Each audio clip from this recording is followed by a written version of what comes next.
Welcome. It is Monday, January 10th. This is the Superintendent's Workshop of the School District of Indian River County. We are located in the Joe N. Idlette Junior Teacher Education Center. And at this time, I'd like to recognize the Superintendent to give us the different items that you have to bring to us. Thank you, Madam Chair. I appreciate it. And if I haven't said so already, Happy New Year to each and every single one of you. Happy New Year. We're looking forward to a absolutely outstanding new year. And as such, one of my New Year's resolutions is to ensure we as a district keep the main thing.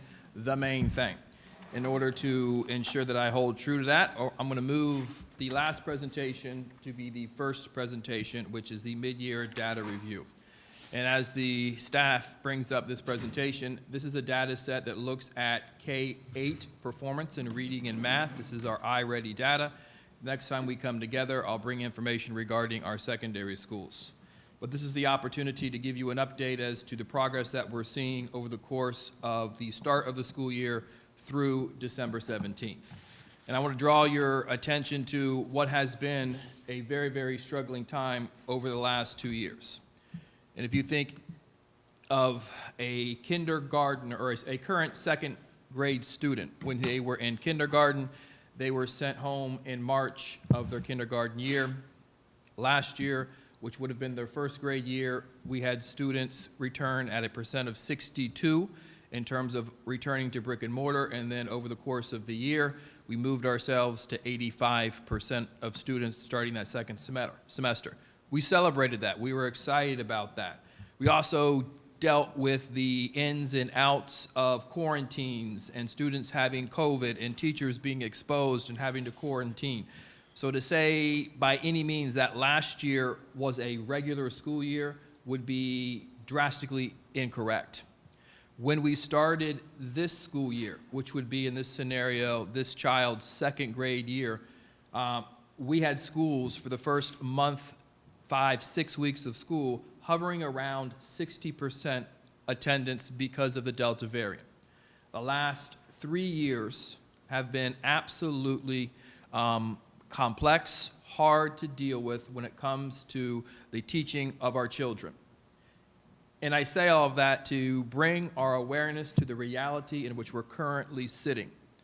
Right now, we're in the midst of another spike. We had a total of 221 staff have test positive for COVID from August 10th to December 17th, which is our first semester. Currently, when we left on Friday, that number was at 65, just 1 week back. So you can see there is a drastic increase in how fast people are being identified as positive.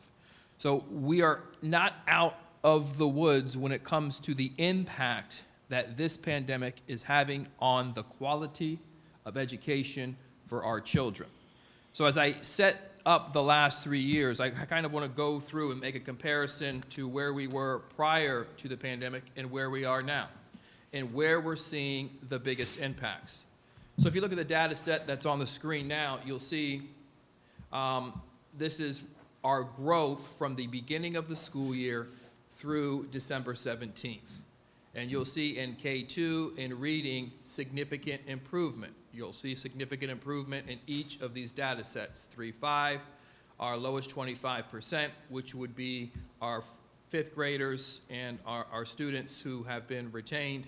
And you see significant growth for them as well. You always want to see your lowest 25 growing at a faster rate than you do the total set, because they have more to grow. And that's exactly what you see in this data set. You'll see in the coming slides that this is very comparable in terms of the growth from the beginning of the school year through the mid-year point. So we're proud about the growth, even despite the obstacles that we faced at the opening of schools with the hard start and the shutting of schools and the percent of 65% of our students being in school because of the Delta variant. When you look at math, it's very comparable. Once again, you're seeing growth. You're seeing growth at all levels, minimal growth in 6 through 8, which is very typical when you look at previous years, and we'll see that in the coming slides. but you see lowest 25%, almost tripling that specific growth. And that kind of talks through some of the data and disaggregation of that data that we're using really to drill down and be specific on how we're providing instruction for students. And we're going to really tie our next presentation, which is Dr. McMahon's data presentation, into some of that. As we move forward in the coming slides, math is going to be a larger impact across the state, across the nation. You simply cannot climb a ladder and then miss certain rungs of the ladder and just jump forward. We have to teach those prerequisite skills. And we're seeing this compounded impact on the students who missed those rungs of that specific ladder. So we're seeing a dramatic impact in math. Now, let's go back and compare us to 18-19 from 21-22. And you look at our K-2 students. You see in 18-19, when school year started, it was at 26%, and then 23% when we started this particular school year. And then you see a growth of 34% in 18-19, a growth of 29. The growth of 29, given the opening of schools in a student who has had a disruption in every single year of their school experience, is the reality that you're going to see across the state. So there is very specific action that needs to be taken to ensure that we're recouping the impact of these kids. Talking about learning loss and thinking that it's done and it's something that's already been resolved is not a reality. There's additional work that needs to be done when we have children in our schools and ultimately across the United States that had been impacted every year of their schooling experience. Now you see it begin to level out in grades 3 and 5 and 6 through 8. As a reminder, these are the accountability areas. So we don't want to say everything is fine, because when you just look at accountability, we're doing okay. We want to keep our focus in on our K1 and 2 students. But when you look at 18-19 in reading, you see we started at 37 and grew to 52 in 2019. And this year we started at 38 and we grew 15, a 2% difference, but only 1% off where we were pre-pandemic. Now, two things I want to point out, one of which I already have, which was the rocky start that we had. It wasn't until October, the first week in October, that we hit the attendance that we had pre-pandemic, which was 91, 92, and that still needs to be improved upon. But it was until October. That's the first 9 weeks. So to be 1 percentage point off where we were with that start is something we should celebrate. Not be satisfied with, but acknowledge the hard work that our teachers and administrators are doing. The other is that this district in 18-19 took this assessment the 3rd and 4th week in January going into February. Now, the intent of this data is to drive instruction, to modify instruction based on the reality in where students currently sit. This is an informative assessment. What is it informing? It's informing instruction. We've taken this data during the month of December. So when we come back this week or last week, we already know, we already have disaggregated that data. We've already made those shifts and changes to those assignments. So when you're comparing this data set, there's about 20 to 25 more days of instruction in 18-19 in comparison to 21-22. So we have already regrouped our students. We've already made those shifts and modifications to make that move. And to finish this slide, when you look at 18-19 for our 6th through 8th graders, once again, we're at the exact same place in reading than where we were in 18-19 with basic same rate of growth. So in reading, in grades 3 through 8, we're right back to where we wanted to be. And as I said, when I took this position, that's not where we want to be. It's just recouping the loss of the pandemic and setting such a higher expectation in terms of where we want to go. Now, when you're looking at math, once again, you're seeing the compounded impact of the pandemic play itself out in a much larger and more aggressive way in math.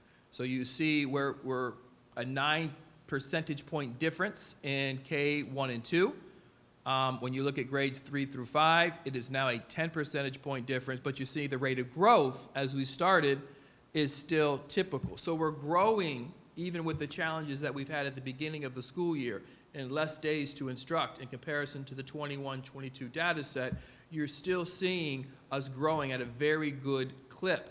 And the same thing with 6 through 8. It's very comparable in terms of the amount of growth, but there is still work yet to be done when you're looking at math.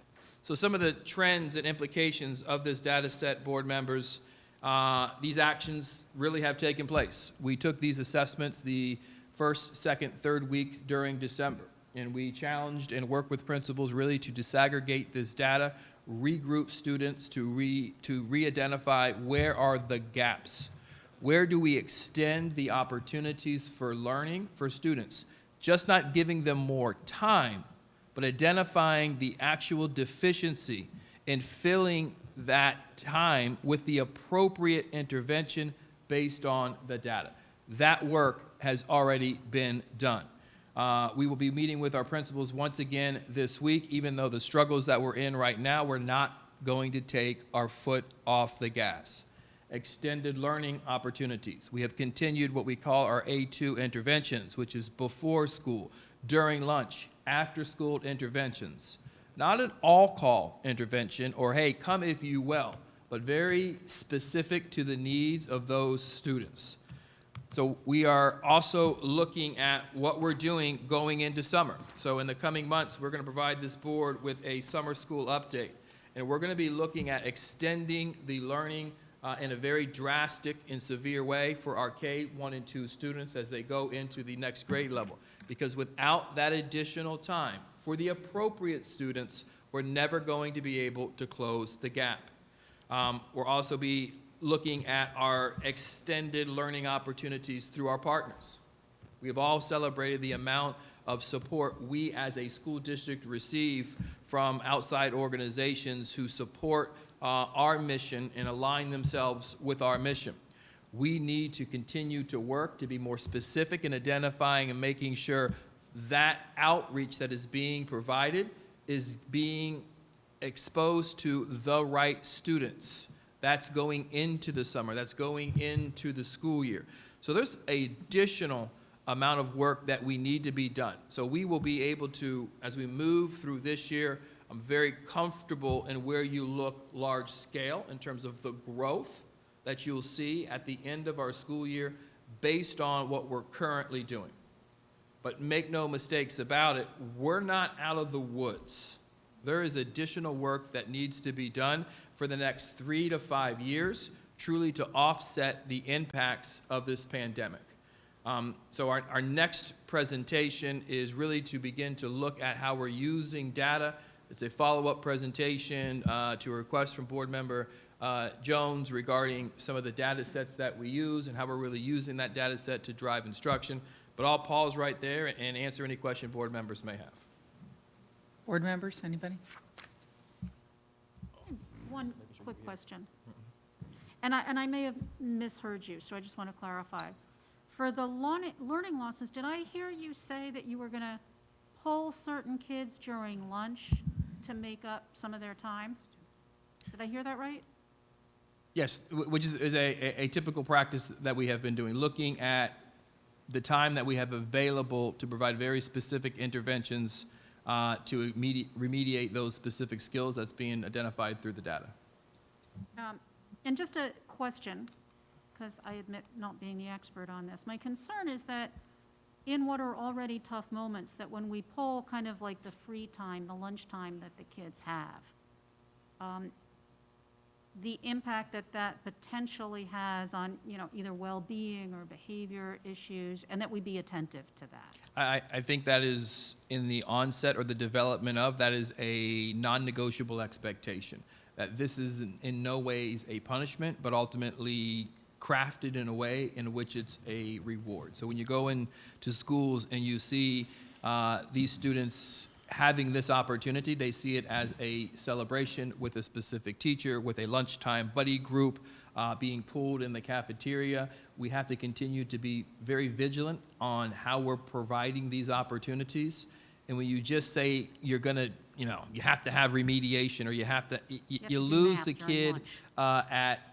from the very, very beginning. So I think our principals have done an outstanding job in doing that. When you look at some of the after-school programs that are taking place, once again, that's an opportunity for celebration. Very specific interventions taking place, and the kids look forward to participating in them.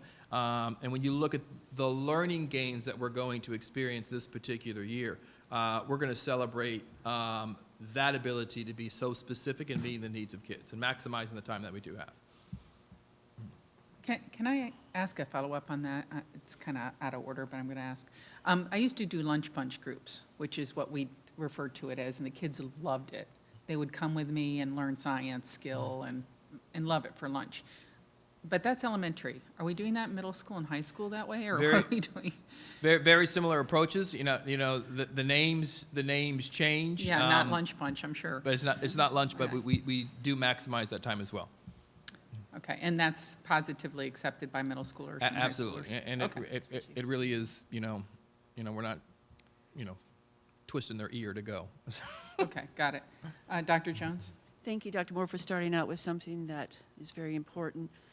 And this may be more when Dr. McMahon comes up, but with math, and we go into summer school, I think we all learned that, if they're not doing well during the regular year, how do we make this a little bit different in summer school? And I know last year we did the crossover mission with the athletics and the math and so forth, so I just encourage you to continue to look at programs that the kids will be interested in, because summer school's tough, going after the whole year and with what these kids have gone the last couple of years. But when I did follow up with crossover, I saw some gains, but I just like looking at different ways to approach it, so thank you. Thank you. Mr. Barefoot? No, Dr. Moore's heard me talk. In fact, we had a breakfast last spring with the Learning Alliance, talking about the possibility of adding another arm to their initiatives focused on math, and it was a good discussion. It didn't produce necessarily any results, but my experience is that, yes, you've got to be able to read, but if you're not proficient in math, you are going to be behind the 8 ball forever. So as important as early literacy is, math is right up there as well. It's just kicks in at a little later age point. So I think anything we can do is it's necessary, if not required. You're right. Math literacy is just as important as what we consider literacy, but it's actually called math literacy when you're teaching it in schools. Question I have is, are you going to come to us with specific interventions? I don't mean tell us, what products you're using, but that would be nice. What interventions do you have right now, since we see the urgency here with math? How urgent are we getting other than lunch bunch groups? What are we doing?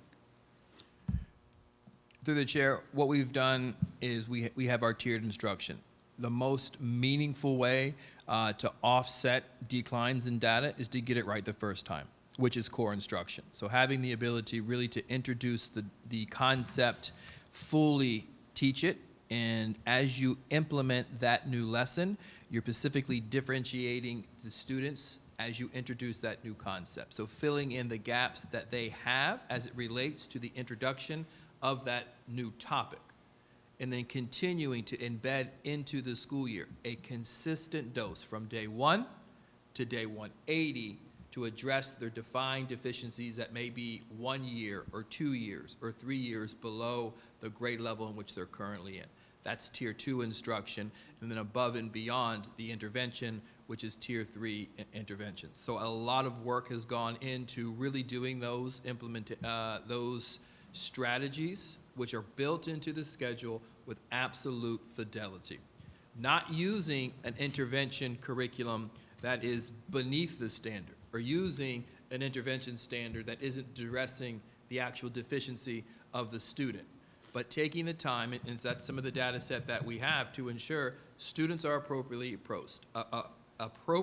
placed students are receiving the appropriate intervention based on the defined deficiency, and that we're monitoring and pulling students up to the standard based on the data. So the constant regrouping in the evaluation of the growth. The other impact of that is to really ensure that you're very public with your practice. This isn't something that you sweep away and put into a closet and you never talk about. Through common planning, teachers are having the conversations on the impact that they're having with their students through the core instruction, through Tier 2, through Tier 3, to ensure that we're seeing that particular growth. And when they're not seeing the growth, it's not a bad thing, because you're able to ask for help and support, or to problem solve, or to connect them to some other services that they may need. One of the things that we're seeing as we problem solve, and this is some of the power of Dr. McMahon's data, it's not the instruction that's the problem. It's the attendance that's the problem.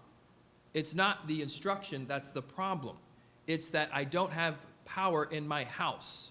It's not the attendance, or it's not the instruction that's the problem. It's that I'm scared. I don't know when I get off the bus if my mom and dad are going to be home. So it's really ensuring that we're having the appropriate conversations to get to the root cause of each and every single child. So I think the problem solving that's taking place over the last 2 years is one of my points of privilege and pride in terms of what we've really been able to build, and not only in terms of the data, but the kinds of conversations that we're having to accelerate the growth of students. Okay, with that being said, then what supports concerning parents do we have with helping their student with if they're behind? For example, I remember when I was teaching elementary school, 1 year math facts were pushed to practice at home, and then next thing we knew, no math facts, no practicing flashcards, none of that. So where are we with things like that now? I think the answer to that question, Madam Chair, is really goes back to the open and honest communication with parents. And when you do this one overarching strategy, you're really teaching to the middle. Right. Versus saying these are, and to be very specific to answer your question, how the protocol in which we're having conversations with parents has drastically changed. The expectation around grades being reflective of the child's ability to master standards in the classroom has drastically changed. So not only are we using data to inform instruction for teachers to deliver to students, but as a result, we can be much more explicit with the defined needs that where children are struggling to give that information to parents. So whether it's just multiplication facts or whether it's whatever the concept is, we can be more specific because we're using the data to not just, here's your participation grade or you filled out the homework. We have to continue to be very, very explicit in what we're teaching and where children are mastering it. I think some of the work that we've done with the addition of a parent coordinator really helps that offering and improving the communication and opening our doors. And now that our schools are open, you're seeing higher levels of communication and understanding in terms of what's happening in our classrooms. So then our progress reports and report cards then, the ones that we're using right now currently, appropriate for giving parents these updates on what their child is behind on and is handling No, well? that absolutely not. That's what I thought. And let me be clear, because if the expectation is for us to communicate 4 weeks, 4.5 weeks into a 9-week grading period, and if that's the expectation, we as a board and me as a superintendent has set a very, very low bar. One of the things that we negotiated with our contract is to ensure that grades are being entered on a weekly basis. So any day of the week, at any time of the day, a parent can go on the Focus, their parent Focus, and look at where their student is, where their grades are. So they have that information available at the palm of their hands versus waiting 4 or 5 weeks to know. And what a shame if a parent has to wait on 4.5 weeks of progress to find out their son is not progressing in a class. So, and that's one of the things that we've put into our contract, and that just, once again, increases the level of communication by using the technology that we have available for us, and teachers and parents need to be able to work together, and that is one way in which they can communicate with each other regarding the progress of their children. Okay, thank you. Anything else? We're good? Okay. I have a question. Oh, I'm sorry, Ms. Rosario. I didn't realize you were there. I'm sorry. Thank you.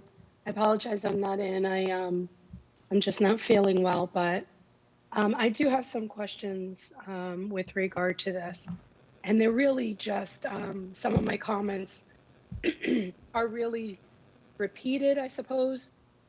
Something personally that I'm going to share, an experience that I've had with my son that I have noticed with regards to math, is that he's always had, that was always his weakest area. And he's always struggled with it. We changed curriculum, I don't know how many times. I've shared this with Dr. Moore before. And this year, we actually changed the curriculum to something called Math UC. I know that Dr. Moore is familiar with Math UC. It is it has been a night and change difference. And I think taking a look at the math curriculum and how we actually provide this information to our students makes a big difference. So what I noticed is that the prior curriculums that he has used over the last, I don't know how many years, became very confusing to him because they would teach a lesson and there were some examples to practice that new lesson skill. And then there were probably 5 to 6 pages of scaffolding examples that included work from previous chapters. There weren't enough activities or there weren't enough examples to allow him to master that new skill for that new lesson. So by the time he goes on to the next lesson, he's learning a new skill with very little practice in that new skill, and then doing multiple pages of scaffolding from previous assignments. So he's still not mastering that learned new skill. So you're finding that these kids, what I realized is that they're stuck because they're not mastering the skill that they have originally, or what they were originally supposed to learn. Math UC is one of those curriculums that changed the entire trajectory for my son. And I know that there are children out there who need the same kind of support. Because what Math UC does is that they teach there's a lesson, and there's probably 6 to 10 pages of just work and skill practice for that new lesson. So there is no reason, no excuse not to master it. Then, of course, after that, there is some scaffolding. But there's more skill work than there is scaffolding. And I think that plays a big difference. His self-esteem in math has increased 125%. His interest has increased. His desire to learn it. There's no more emotional meltdowns. There's no more confusion. He goes through it easily, and it has been a game changer for us. There's a lot of manipulatives that come along with it that can also help for the visual learner, for the tactile learner. Excuse me. So I think that there's quite a bit of work, sure. I hear in the area of math, but I also would like the district to take a different look at it. We need to not give everybody the same work. Not everybody works the same way. And if you have children who actually need to master the task until they get it, so there's no more frustration and they don't wind up eventually falling behind, then our approach needs to be different about it. So I would just ask and challenge, especially now that I know that Mr. Meyer is going to introduce where we are in the math curriculum coming forward in the new math adoption process, that we take a different look, not just at the areas that are needed, of course, but in how we're actually providing that for the kids, how we're giving it to them. Something else that I have not heard in the presentation is differentiated instruction. I am a firm supporter of differentiated instruction. We have not heard that. We have not heard that there is going to be specific training on how to differentiate instruction for children. Children, especially in the area of math, need to be given leveled assignments. They need to understand how they're being grouped by ability or need. They absolutely should engage in data-specific discussions with their teachers so that they understand where they are and where they need to go or where they need to be by a particular date or time. And all of that together is not easy, but we can't do it out of looking at a book and saying, okay, the teacher's guide says differentiate this way. That's not how it works. There needs to be some serious training behind it so that there are certified coaches in our schools that understand differentiated instruction. So I think combined with that and the effort of opening up more opportunities for parents and parental workshops in math skills, I think are going to help. I know that there are many, many parents who have come to me and have said they don't understand the math. They can't help their kid. They have no idea what the math is about. So how can we help parents help their kids? And that's a gap right there that needs to be addressed. That's an area right there so that when the child goes home, the mom or the dad or the grandparent or the aunt or the uncle is not saying, sorry, I can't help you.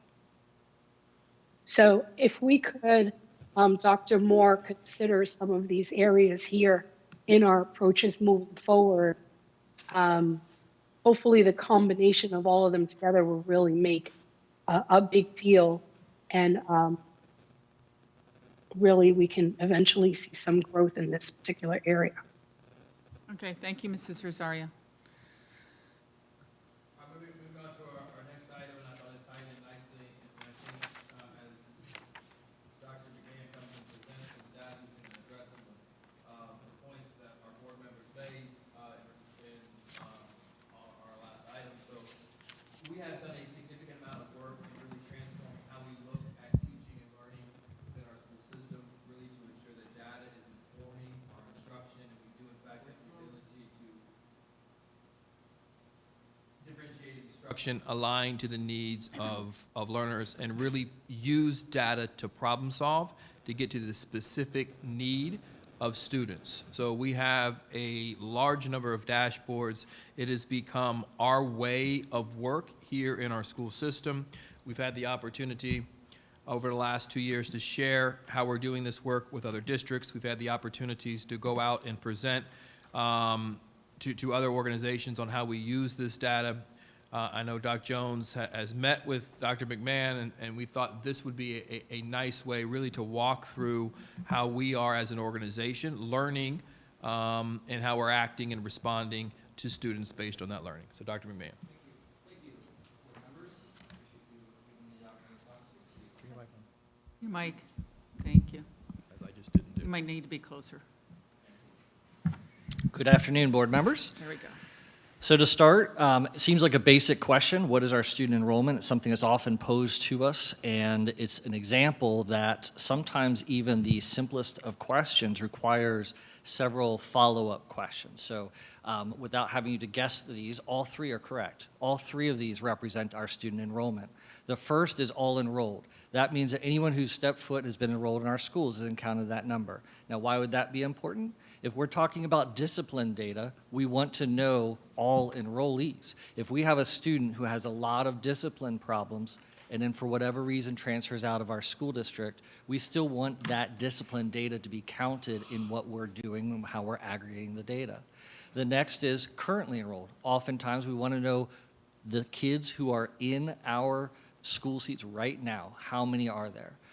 Apart from this, we also have Survey 2 and Survey 3 and full year enrolled, all still dealing with the currently enrolled but different numbers, and it deals with different times in the year. And then finally, these are our non-charter students. Why would that be important? Our strategic plan specifically is addressing our non-charter schools in the work that's being done within those schools. So again, not to belabor this particular question, but it does speak to how we have crafted our data displays within Power BI. Power BI is actually a business intelligence tool through Microsoft. In education, we're starting to find some school districts are starting to get on the ball as far as using this tool. It is a data visualization. I'm going to show you in a little bit some of our dashboards that we have created. But in essence, our philosophy that has gone into the creation has started with multiple views for data. Top, kind of that 10,000-foot view, if you will. It's that district level. It's looking overall performance. We might look at some broad categories of aggregation. For example, grade band, we might look at elementary. We might even break down elementary K2 versus 3-5. We might look school-to-school performance, subgroup performance, how different race, ethnic groups are performing, our ED, economically disadvantaged versus our non-economically disadvantaged.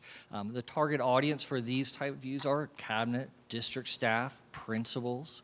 From there, we go down to what would be a school level view. All of our Power BI dashboards have specific data restrictions, so when a person logs in, depending on what those restrictions are, depends on what data they see. So if I'm an assistant principal or principal, I'm looking at my school's data, this will allow me to aggregate where we are by grade levels, by individual teachers, as well as the subgroups that we traditionally do evaluate. And then finally, student level views. It is important to know trends at a school, but it's also important to have ample data from student to student so that we can make those changes. As Ms. Rosario pointed out, the ability to differentiate instruction comes down to understanding the individual child and the individual child's needs. And so our dashboards do allow for users to evaluate where each individual student is in terms of standards, instruction, curriculum, and performance. And then finally, one last kind of view is this public-facing view. You may be familiar if you've looked at the data that we have supplied for African American Achievement Plan through our website in the past. It was a large number of spreadsheets that were just massive in order to give all the data by school, by race, by grade level. And so instead of doing those spreadsheets, we actually have a large number of public-facing dashboards on our website. So members of the community can log in, not even log in, they can access our website, and I'll show you those dashboards as well and obtain iReady data, discipline, attendance, multiple other pieces of data. So this public facing is meant for that. It's the ability for members of the public to aggregate by school, by grade, by subgroup for the various performance. So this is an example of our dashboards. This is what we call goal tracker. This would be an example of that high level, district level view. I'm going to click on the next one. It's going to just basically take this and make it bigger, and then I'm going to go back to explain what this is. So this little view is here. It shows you by school grade component, and I just have elementaries picked here, so that's why you don't have social studies or graduation. But it allows us as a district to look at the current state of our schools. Now, what are these numbers? This actually is a multivariate regression model that is giving the current performance based on unit assessments, based on iReady, based on comprehensives towards school grade. I'm going to say this word, and a lot of statisticians don't like it, but it's kind of like a prediction, and even I have a title here, predicted component grades. Basically, it looks at past year's performance and then uses that data to predict where schools are based on their current year data. And so this gives us an idea, ELA achievement, the current percentage of students who are demonstrating through unit assessments, through iReady, through comprehensives, the ability to achieve at a level 3 or higher. So going back, this would then, you have your district view here, your schools log in and they see, this is just at Vero Beach Elementary, she'll see her 18-19, 19-20, 21-22 goal that we set, and then where they are currently. All of this data updates daily, so as students take new assessments, it feeds into the model automatically. And then down here, it starts to get into a little bit more of that that deeper dive into where the students are at that school. We divide the where this 42% is, we start to show, okay, there's a third of the kids here that are actually demonstrating very positive, sorry, go back. Oh boy, now I messed it up. Here we go. So the green would be kids that we feel very good about demonstrating progress towards the standards. The yellow are those bubble. That means that they are within plus or minus 5 points of where they should be to achieve. And then the red are those students who are not demonstrating the scores requisite to get a level 3 or above for that achievement. And then it's kind of cut off here, but that's learning gains. You have your bottom quartile, and it goes to the math and the science. Then the school view, this is another little view. We actually have a running record of where this goal tracker was. So they can log in here and they can see this is our first data comm of the year and then the first of every month. So it's October 1st, November 1st, December 1st, January 1st. So you can see that while 1st of October, based on the fall I-Ready, probably minimal unit assessments, this school was predicted at 40% of their school grade, and over each month they're climbing towards that dark pink line, which is their overall goal to become an A or wherever that goal was set for them. And you can see it kind of around all here. You generally have a bunch of different filters and slicers. They can tear this data apart. And then at the school, they actually have the ability to look at the individual students. And I've kind of blocked that out so that we don't reveal any personal identifiable information, but you can see they have the grade, they have all their subgroup information, their unit assessment, all their I-Ready data, what they've accomplished in the past on FSA. This is all by grade level, and then you have all of these filters in which they can start to filter and see, okay, how are my ESE students doing? You can't see here, but they can actually scroll over and they can see their teachers. They can see what course it is. And all of this could be exportable if they wanted to look at it in Excel. So currently active, we have 16 apps. And not to get too much into vocabulary, an app is a broad category of data. So take attendance, for example. This would be an attendance app. Within the attendance app, we actually have 2 dashboards. One of them is student attendance, and one of them is staff attendance. Within the dashboards, we have several reports. So for student level attendance, we have one report on the average daily attendance, the ADA. 92% of students came to school today, those kinds of statistics. We also have a categorical page where it looks at the percentage of students who are chronically absent, the percentage of students who are adequately present. And so then we have a habitually truant report. So you have 16 apps in these broad categories that break down into 58 dashboards, which then break down into 160 total reports that we have available to us. All right, so I'm going to show you now, because of the fact this is being broadcast live, I can't just go into our Power BI and navigate around. You're going to see students' information. So what I've done is I've taken 2 of our dashboards and I've removed the student name and ID and just put in a blank index. And so you can actually see how these dashboards function. And I selected 2 because they're really 2 different purposes for these particular dashboards. So the first one is our middle school acceleration dashboard. The MS Excel, it is a school grade component. The state of Florida monitors the ability of districts to accelerate students who are on or above grade level at the middle school level. So for this, it's kind of complex, although it's pretty easy to understand who's included. Essentially, any 8th grader who is a level 3 or above on math is included. Any student in 6th or 7th taking an algebra geometry is included in this. But there's a lot of things for a principal to do to determine whether a kid is in there. They have to look at their current schedule. They have to look at their last year's FSA scores. And that it could be algebra EOC, it could be 7th grade FSA. So what we've done for them is taken all of that work out of their hands and went ahead and aggregated where these students are. So this table here correlates to this number up here. 2 years ago, when we started to look at this, we realized that we just weren't putting kids we weren't giving them the chance to be accelerated. These are kids that are level 3 or higher, some level 4s and 5s. They, for all intents and purposes, were on or above grade level. And so what this number was when we started 2 years ago was, I think it was like close to 200.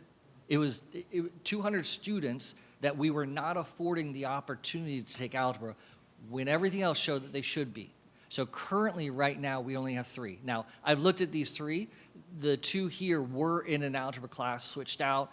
The ACE student, if I'm not mistaken, came to us without it from out of district. But point is, they're monitoring this, and this is drastically lower than the 200 that we had to start with. So this is an example where all we need to do is say, principals, look at these kids.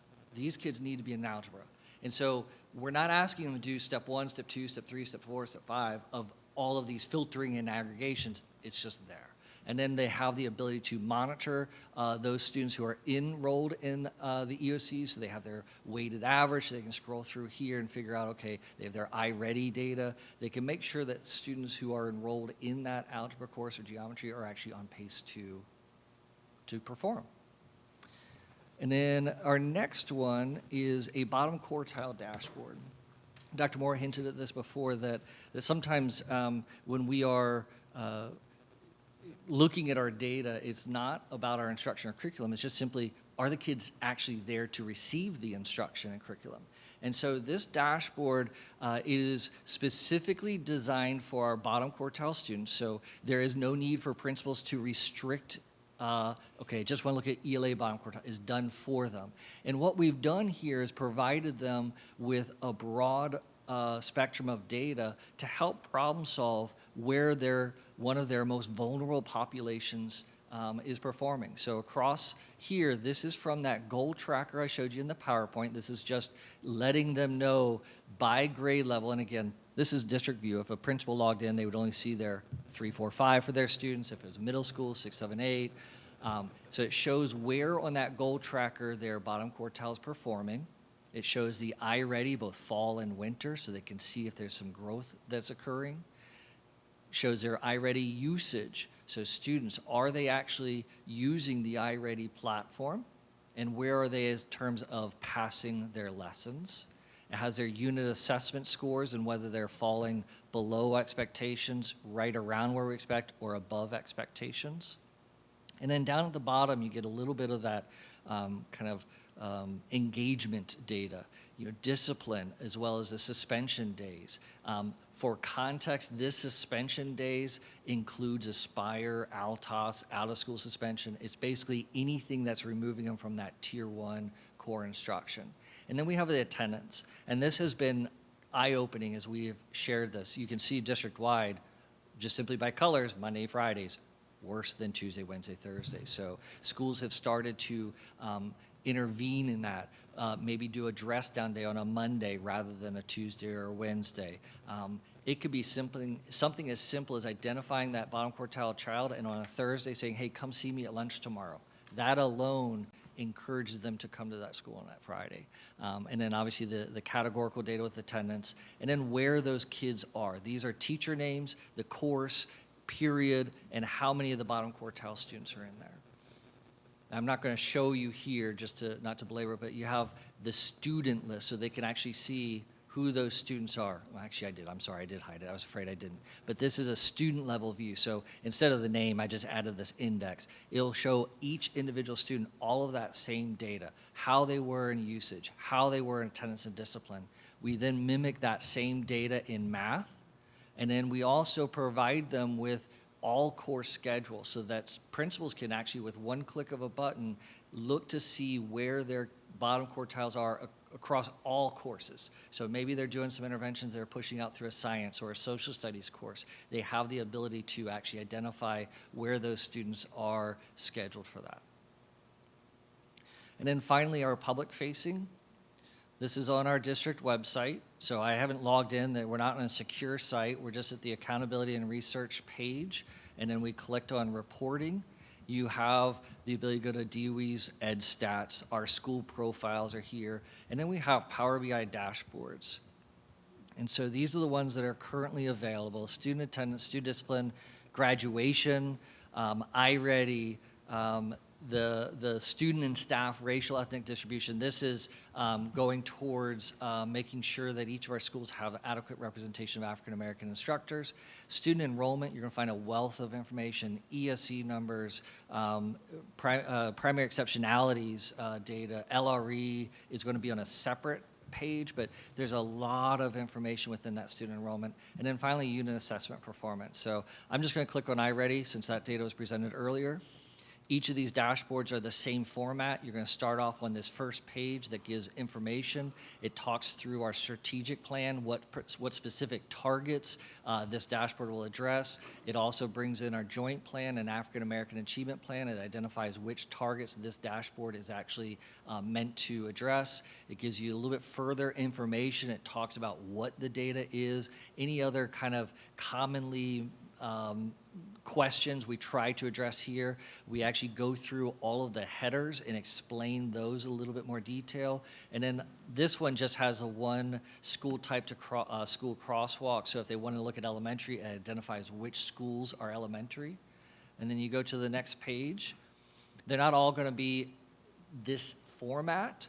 Some of them actually have visuals, but the general format is we present the data, and then you have a variety of filters. So if we just wanted to look at 21-22's iReady data, if we wanted to look at just the winter data, we can come in here and select that. If I just wanted to look at ELA or math, if I just wanted to look at individual school, if I wanted to look at multiple schools, I don't have my control key on my keyboard, but you can hit control and actually select multiple. So they can drill down individual grade levels. We'll look at 8th grade.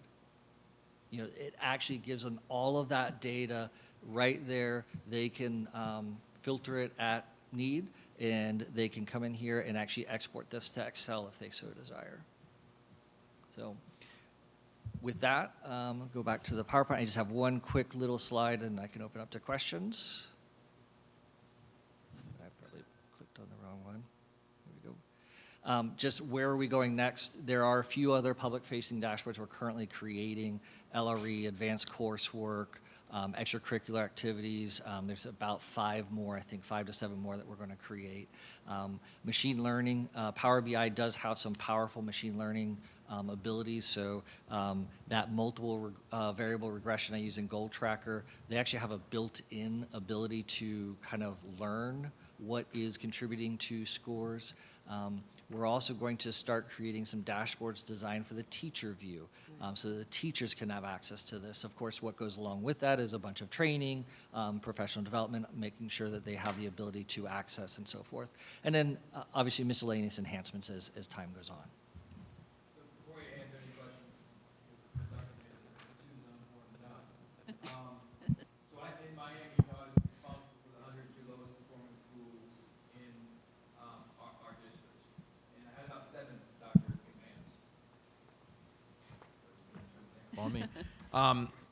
And over the course of 7 years, we created a number of powerful dashboards. What Dr. McMahon has been able to do in just 2 years supersedes what that entire team has been able to do.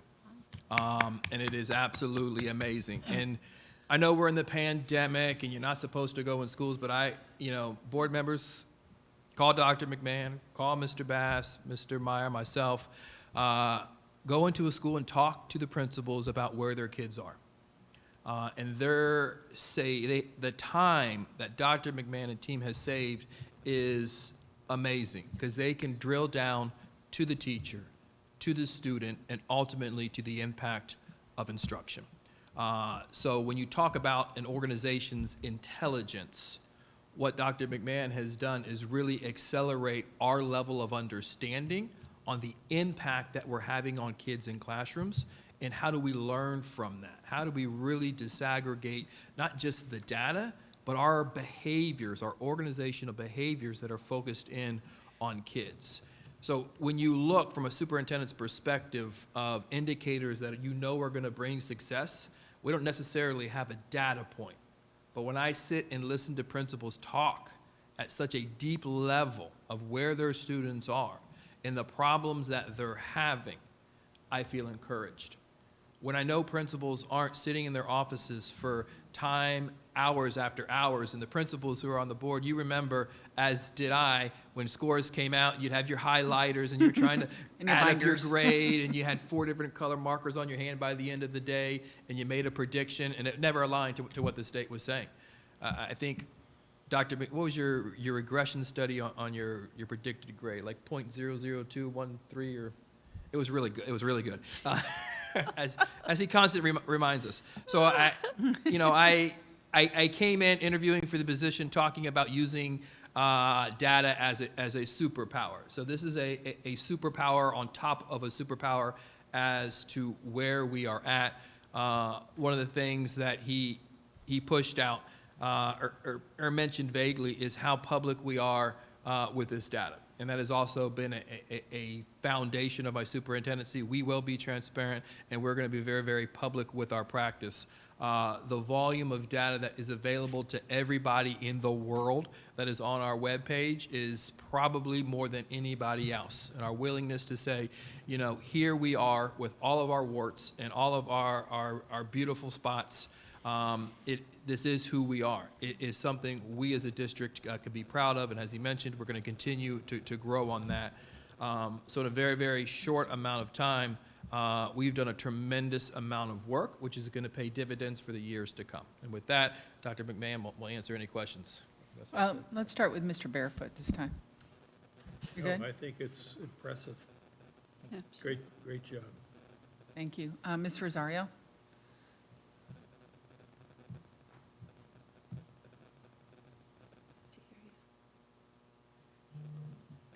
I feel to start. It's fantastic now that members of the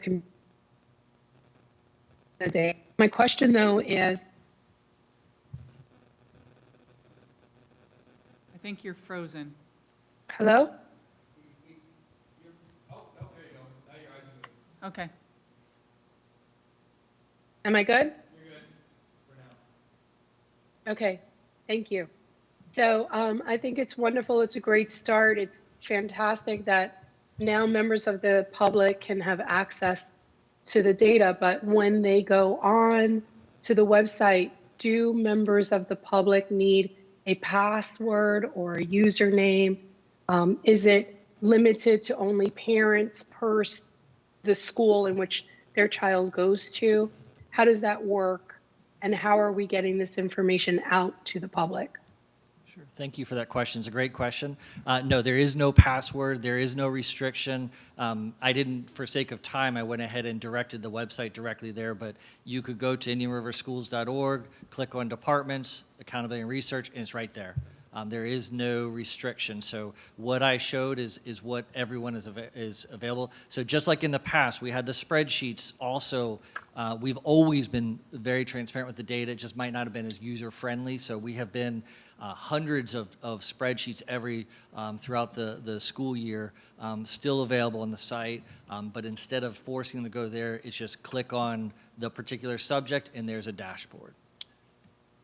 A follow-up question. I noticed that there was a section on one of the screens that said, I believe it said non-charter school. Are we able to see charter school data on there on Power BI? With the data that we have, yes. So for example, iReady, not every charter school does iReady. The one school that does do iReady pays for it individually, so we do not have access to iReady data for charters. Unit assessment data, they do not use our unit assessment, so we don't have data on that. However, the student enrollment dashboard, where we do have access to who is enrolled at charter schools, what are their subgroup information, you can get charter schools data for that. So where we have the data, we do display. Okay. And then we know that there are a plethora of areas that really show student engagement and student achievement their learning gains, etc. What I've noticed on many of these screens are it's focuses on ELA and math. I didn't see much in terms of, I did hear you say that they can disaggregate the science and the social studies, but I just didn't see it. I don't know if it was that there was a limited screen you shared with us, but is there, science, civics, social studies data that is on here as well for the community to take a look at? Yes, there is. iReady only addresses ELA and math. So the particular one that I had just clicked on was iReady. If I had clicked on the unit assessment dashboard, you would see unit assessments in civics, U.S. history, biology, science, and then, of course, ELA and math. So where the data is available, we are providing it. It's just for sake of time and to show you a snapshot.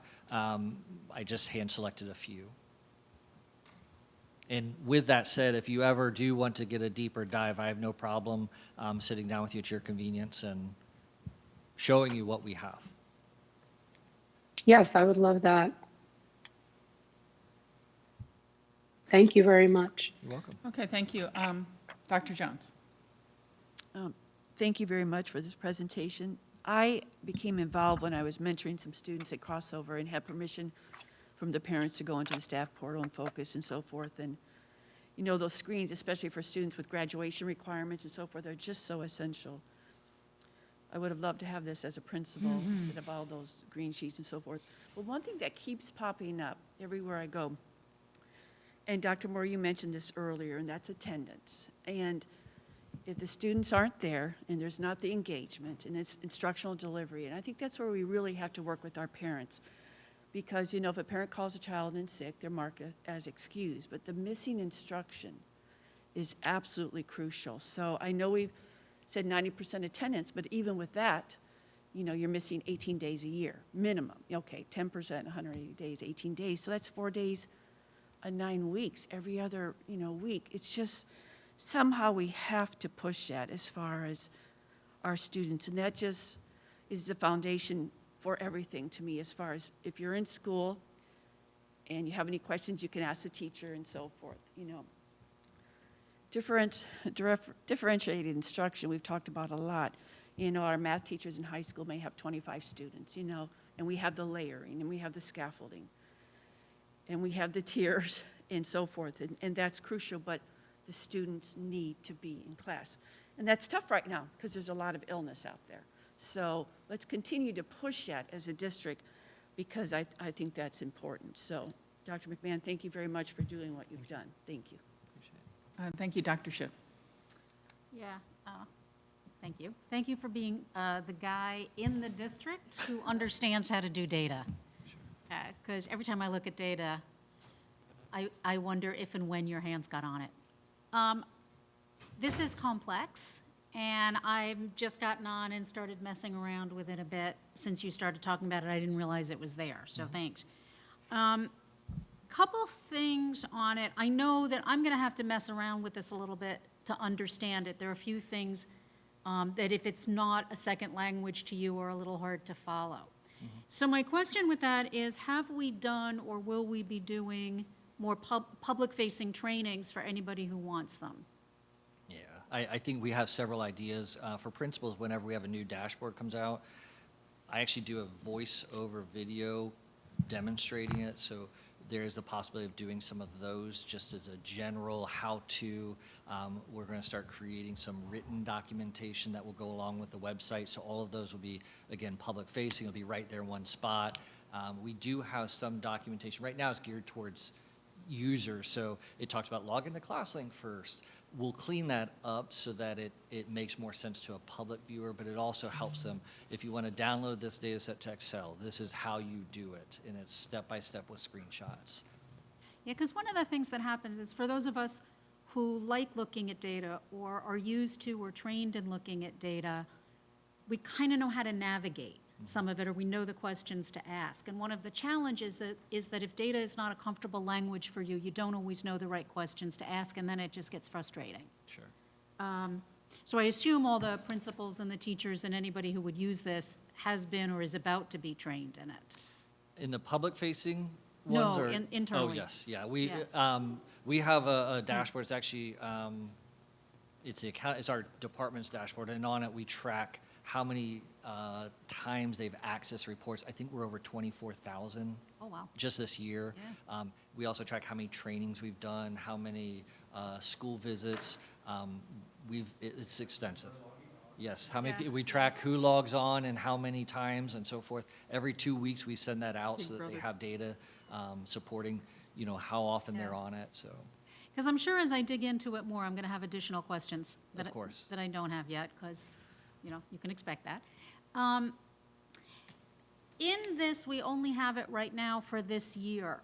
Is it possible, and are we going to do any historical data in order to see trends? So with If that you said public that facing. and I missed it, I No, apologize. it's fine. I did not, and it's a great question. The public facing typically has 3 to 5 years of data on it. Some of them we're building it, we're pushing it out. So like the student enrollment, that has 5 years worth of data that they can cycle through. The iReady, we just have the 2 years, although we can add to it, and we've got a workflow in all of our tasks that we're doing, so. Oh, because of course, the ones I went into were discipline and attendance, and I only saw it for this year. So, And that might have been the one dashboard that didn't have the 5-year that you clicked on, but the design and the desire is to provide that multiple year data for it. What we're finding is that it's a lot of work to create them, but to maintain them, they're not. You'll find that with the disciplines automatically broken up by month. The student enrollment dashboard, you actually have a filter so that they can actually select where we were in September versus where we were in December. Each month, we're saving those. So it's a lot of, once we've created it, it's hands-off, and it allows us to create more, it allows us to build those enhancements. yeah, I'm sure as I dig in a little more. Sure. One of the challenges I sometimes have when we do data is that we present either straight numbers or sometimes percentages often without a corresponding analysis. So for people who don't read data, sometimes the information is isolated or doesn't tell the story that data can tell when we do the full analysis. Will there be any pieces, any parts of that? Yes, Dr. Morris tasked, it's the coordinator of accountability and research, and probably it's that last word that I have not attended to as much because of the first word, accountability. And so the desire is, we actually have a place on our website for research where we're going to start putting out 1 to 2 pagers of information that kind of share some of that analyses that we find. So yes, there is that desire, and unfortunately, I don't have anything to share with you right now. No, that's fine. I'm happy to know that it's coming. Thank you. Right. He keeps talking about my team. I'm Yeah, still I waiting was on saying, where's a Team, right. team Right member hand for and that left reason. hand, there's your team. Team of one. Right.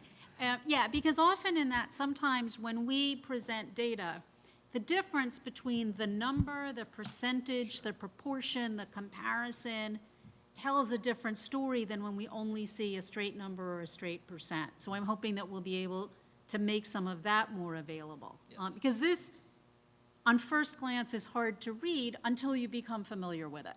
So I look forward to those pieces of it.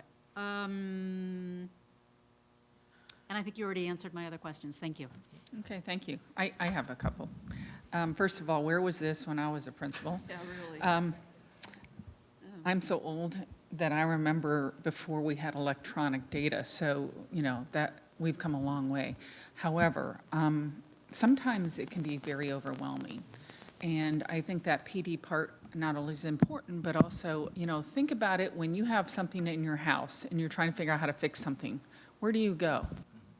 Nowadays, everybody goes to YouTube. So having short little videos is what I like and how I learn to be able to fix things.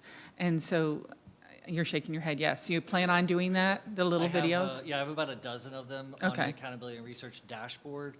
They've also been emailed out. Every time a new dashboard is put out, we provide a video. Okay, so you're going to do that for the public-facing one. Okay, awesome. SISR data. So I just looked at the safety, what's the E stand for again? Environmental Yeah, student information report, and that came down from the DOE this past week when it came down with the graduation report. And it's interesting because that data doesn't really correlate with what I just saw here. So I'm curious how those two correlate. But also, that data was very telling to me, and I think would be very powerful to include in the Power BI for parents, because number one problem was vaping. And I didn't see that on here. So the other thing with the state level is number one problem is vaping, and then drugs and marijuana, and then you get down to bullying. Huge difference between vaping and down to bullying, but yet we hear about bullying all the time, not so much vaping. Hopefully I see we got it back on the front of the website, so thank you. That's an issue that I just think is unbelievable when I saw the assessor data that just came down. So I'm wondering how assessor data is going to be embedded in this for a public view. And the attendance data, I think, is important to include in that too. Because when you look at attendance reports and compare it directly from the student that's been missing, notice that we shined in a lot of areas when that graduation report came out. But if you notice, we didn't really talk about attendance data because, you know, there was an area that we didn't shine so much on that. And that's something that we need to look at, is how are we going to get the kids back in school all the time, so that we can make sure that we're addressing their needs. So those are two things I think are very important to put in the public-facing dashboard. And when you do, right now, teachers have got a lot on their plate, and we always say that, you know, they do. It's tough to be a teacher right now. So how do coaches use Power BI to really help drive instruction and differentiate? Because Mrs. Rosario had a good point about we're not hearing much about differentiate. We know it's happening because of this. But I know that teachers sometimes don't have time to get on here and do all this. They got lesson plans to write, and they've got things to do, but they want to make sure their lesson plans are directly going to hit what the kids need and differentiate for kids. So how are our coaches helping our teachers with this, with Power BI? So first, just in regard to the assessor is a very, very small subset of our discipline. All of our discipline data is on our discipline dashboard. We can take a look at how to include maybe assessor as a filter, but for example, fighting, not every fight is a assessor. Right. People don't understand that. It has to be to a certain level. Yes, Yes. exactly. So with our discipline, that both public-facing as well as our internal one, it's all discipline, regardless of whether it was sent via assessor or not. So just want to clarify that. But I can definitely look at how do we, you know, can we disaggregate that? Unfortunately, and give me a chance to look at the data to find out, but a lot of times those things are so small that it's going to be asterisked out. Right, I saw a lot of asterisks. Yeah, and that's- I also saw that one high school didn't report anything, and I thought that was interesting. Do charter schools have to report? Everyone is by law, required to. But maybe they don't have enough of a subsection? Yeah, it would be asterisk if Yeah. it's less than 10. If they don't have data, it would be empty. So it's less than 10 in every single spot then? If it's an asterisk, yes. I thought that was interesting, and just, and it wasn't just a high school, there were other schools too. Okay, And then sorry, the second question was?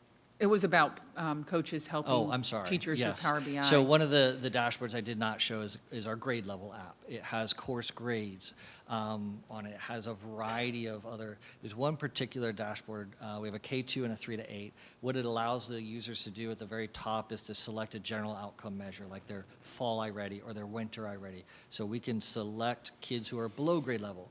And then below it, the data is broken up into Scarborough's rope for literacy, where it talks about the print concerns versus the comprehension concerns. So you can select, say, 4th grade, all the kids below grade level, and all of a sudden you start to see the percentage of students who are struggling with print knowledge concerns, phonics, phonological awareness. So it allows you to do a small group for them? Exactly, Okay. yes. That's And it's awesome all, we're they getting can do that. it by teacher, they can, math, we have it broken up into that algebraic, algorithmic versus the spatial, visual, geometry skills. Are we doing the same thing with our early learners with phonemes, phonemic There is a awareness K and to things 2 like that brings in Okay. Dibble's data as well, which has a lot of measures in that regard as well. Right now, the Ms. Flood and our department is working at creating a pre-K dashboard that utilizes their pre-K assessment that has a lot of that information as well. Yeah, So I mean, every- teachers know their kids, but sometimes they don't think They know everything about their kids. Correct, so and I they think need the that. biggest thing that this has done is saved work. So every coach, to your point, I still remember to this day, it was maybe year 4 or 5, you were principal, Dr. Jones, got a binder of data, and literally 5 days later, It with all the changed, schedule right. changes and what can Right. you do? So while we don't use binders, we have that, might be spreadsheets. With these dashboards, it's all tied daily to enrollment. So every morning at 5 o'clock, they all update. So every day you can bookmark certain reports and you see a fresh look of who your students are and where they are with all of that data loaded into it. So each of the monthly coaches meetings we're a part of, helping them problem solve.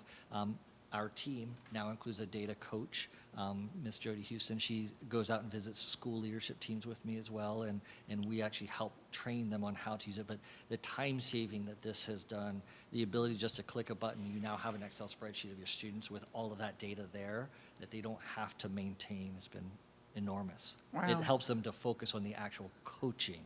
And people might have weekends back. People might have weekends back. Thank you. The public-facing dashboard, I'm going to say that, sometimes our website's great because it has a lot of stuff on it, but sometimes it's frustrating for the public. Because if you go to the search bar and you type in something you're interested in, like Power BI, I did it, it comes up to you denied access to that. So I think we need to look at how our website is keeping up with all of our other technology, because I think sometimes that is frustrating for, we're saying we're being transparent, and we are trying to be transparent, but I think sometimes it's hard for the public to know where to find stuff, and it is located there, but how would I know, unless I watch this, to go to departments, accountability, Power BI? I don't. So my question then is, could we, on the front page of the website, and fix the search button, by the way, for lots of things, not just for Power BI, but I want to, that section is one that I notice that when people tell me, hey, I can't find something, they'll get on the phone with me, I'll go and I'll find it for them and say, okay, go here, go here, go here. What if, on the I want to, we had a button right there about just a plain thing, not a whole thing, but just access data. And then from there, it takes them to what they need to do. I would like to see that a little cleaner for our public, because I think sometimes, like transparency, oh, what is that? And Project Re-Envision, what is that? I've got to go to all these things, where it would be easier for the public to say, what is that? Attendance, I think we need to be a little easier with that stuff. But I'd like to see a button right on the front page to Power BI, because I think it is powerful to have this. It's important that lots of groups have it, because they need it for grants. They need it for working with the district. They need it for NAACP information. People want it when they're running for election, things like that. So I think it's important that the transparency is great, but we need to be friendlier with how to get to the transparency. That's So all can I I have. adjust that real quick? Yes. We will do that. Literally, these have just been put live Sure. within the last week or two. No, So I know. Some of those other things we just hadn't gotten to yet. Okay, it's But just a It's a suggestion great point. for in the future. Thank you. Dr. Schiff? Follow-up question. On the graduation rate one, where I do see there's different years, it says graduates, then it says grad den. Can you tell me what that is?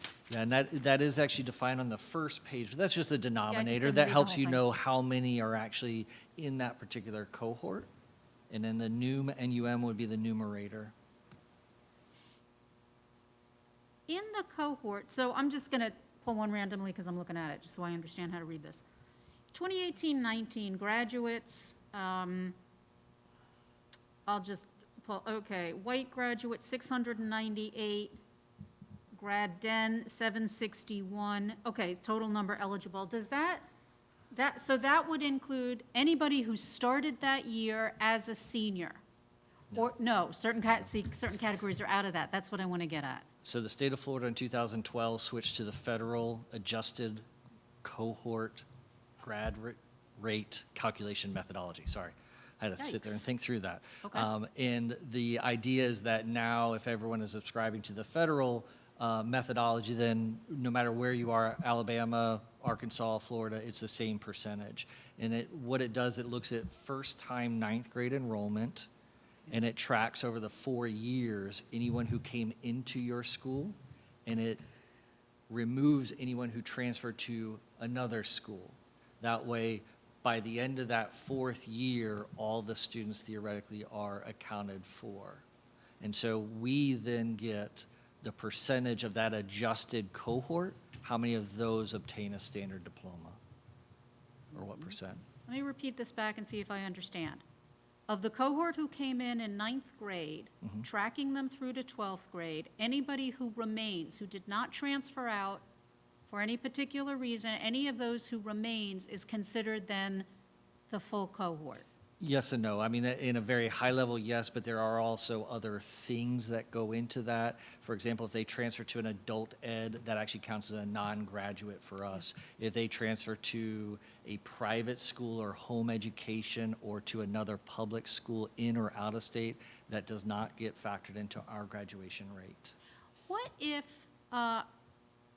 if they voluntarily leave school to go get a GED? That counts as a non-graduate, So that's counted in our data as somebody who could have graduated but didn't. correct. And the idea is that when they switch to the federal, that one of the, and that's not me defending it, this is just how it's done, is that it is standard high school diplomas. So it used to be where special diplomas and some of these certificates that we would have given in the past would count. This is a standard high school diploma. So GED in this regard does not count as a graduate, it actually counts as a non-graduate. As a non-graduate. Okay, so anybody who leaves, depending on the category, may or may not be counted, but if somebody leaves to go get a GED or complete in some other way, they are counted as a non-graduate. Okay, thank you. That's what I want to know. Dr. Jones? Just my last question. How do you guide principals to look at this and because they can pick it up at 5 a.m., new data. And Dr. Moore and Dr. McMahon, how do you guide principals on what to do when they take a look at this data at the beginning of the school day? What's their focus? Through the chair, it's a multi-layered answer. The power is in terms of its use. So understanding the application and their ability really to improve the quality of support that they're providing teachers. Yep. On the flip side is accountability. So as we go through the datacom process or I visit schools, I need to give every level of assurance to the board and the community that our principals have a deep understanding as to what's taking place in classrooms. So I can speak explicitly about what's going on in schools because we sit as a team every other week and we'll go through attendance, we'll go through academic outcomes, and then I use that to visit schools and ask questions. And if I know for the entire district and the principal doesn't know, I'm gonna have a problem. Yeah, I've been to those data conferences. Yeah, exactly. But that's not something that we see. So we sit and problem solve literally every Friday regarding what we're seeing in schools and what the data is saying in the practical application. So what we've done is streamline the support. So the support coaches is getting is also aligned to the support that assistant principals and principals are getting. So we're all dependent upon the same process. We're not doing this 22 different ways. We're all speaking one language, and the growth of principals and teachers and administrators is absolutely something we all should be proud of. And the streamlining is the key word there because sometimes there's so much. It just helps when you have the streamline, the support, the coaches, and the district. Thanks. As a follow-up, we've visited 53 school sites this year so far, and we've done 58 trainings above and beyond the school visit. So when we do go to the school, it is very much a coaching model where we walk them through, what are you working with? Okay, let's show those dashboards. And I will say, for you guys to see this first, it's overwhelming, 160 reports, like that's a lot of data. We didn't release them all at once. We've built each month, added, so to a principal, a lot of them are just second nature. It's that new one that comes out, okay, let me dive into that. And to Dr. Moore's credit, the accountability is every layer of our district office is using them, so you can't not use Power BI. You'll be. Thank you. All right, thank you so much. Through the chair, I'm going to shift over to Mr. Meyer. We're going to flip back to the beginning of the agenda. I have a question. I have a follow-up. Oh, I'm sorry. I'm sorry. I had my pen up, sorry. I'm so When used my to hand looking is for raised. emoji hands. Sorry about that. Yeah, that's okay. When my hand is raised, it's not, I don't think you guys can see it. Two things that came to my attention. I'm on the Power BI website, one thing that I noticed with regard to the student discipline referrals is that these are just identifying the discipline referrals that have been submitted. What we don't see is a differentiation between those that are in school and those that are out of school, which makes a big difference. Can that be changed? So the referrals, an ODR is an office discipline referral. That is when a member of the school has observed a behavior they would like administration to observe. I know. Okay, so as far as suspensions go, is that what you're referring to, in and out of school? Yes. Okay, so those are all there. Yeah, We do not in-school suspension and out-of-school suspension. Okay, so our in-school suspension this year is called Aspire. We don't have the traditional in-school suspension. So when you look on it, you'll see Aspire. That would be your in-school suspension. And then the OSS is the out-of-school suspension. And then our alternatives to out-of-school suspension, the ALTOS is also there. All three of those should be on the public-facing discipline dashboard. No, I'm looking at a school right now and I don't see any of that. Okay, so keep in mind, it's filterable. So if you filtered for a school and you don't see that data, it means they have not administered that particular, whatever it is that you're looking at, you're not seeing. Well, I guess I would imagine that even if there's no data there, you'd still have a column that would show ALTOS or out-of-school suspension or Aspire, and it would be blank, or it would have those two asterisks to show that there's no data, but there's nothing here that shows any of that. I'm in Vero Beach High School right now, so I think if you could take a look at They that, have all three. maybe it's, I don't know how, maybe it's just not disaggregated, not included, I'm not sure. I can definitely take a look. It's what we find with this general thing is that it might be a filter that you selected, and as you dive deeper into it, the particular students that you're looking at do not have it. I don't know because I can't see where you're at, but certainly I'll take a look at it. This morning when I was looking through them, Vero Beach definitely does have Aspire, they have ALTOS, they have out-of-school suspension. It was on there this morning, but I'll take a look at it. May I? It's on page Yeah. three of 4. I see at the bottom where there's an arrow. You can go to the right.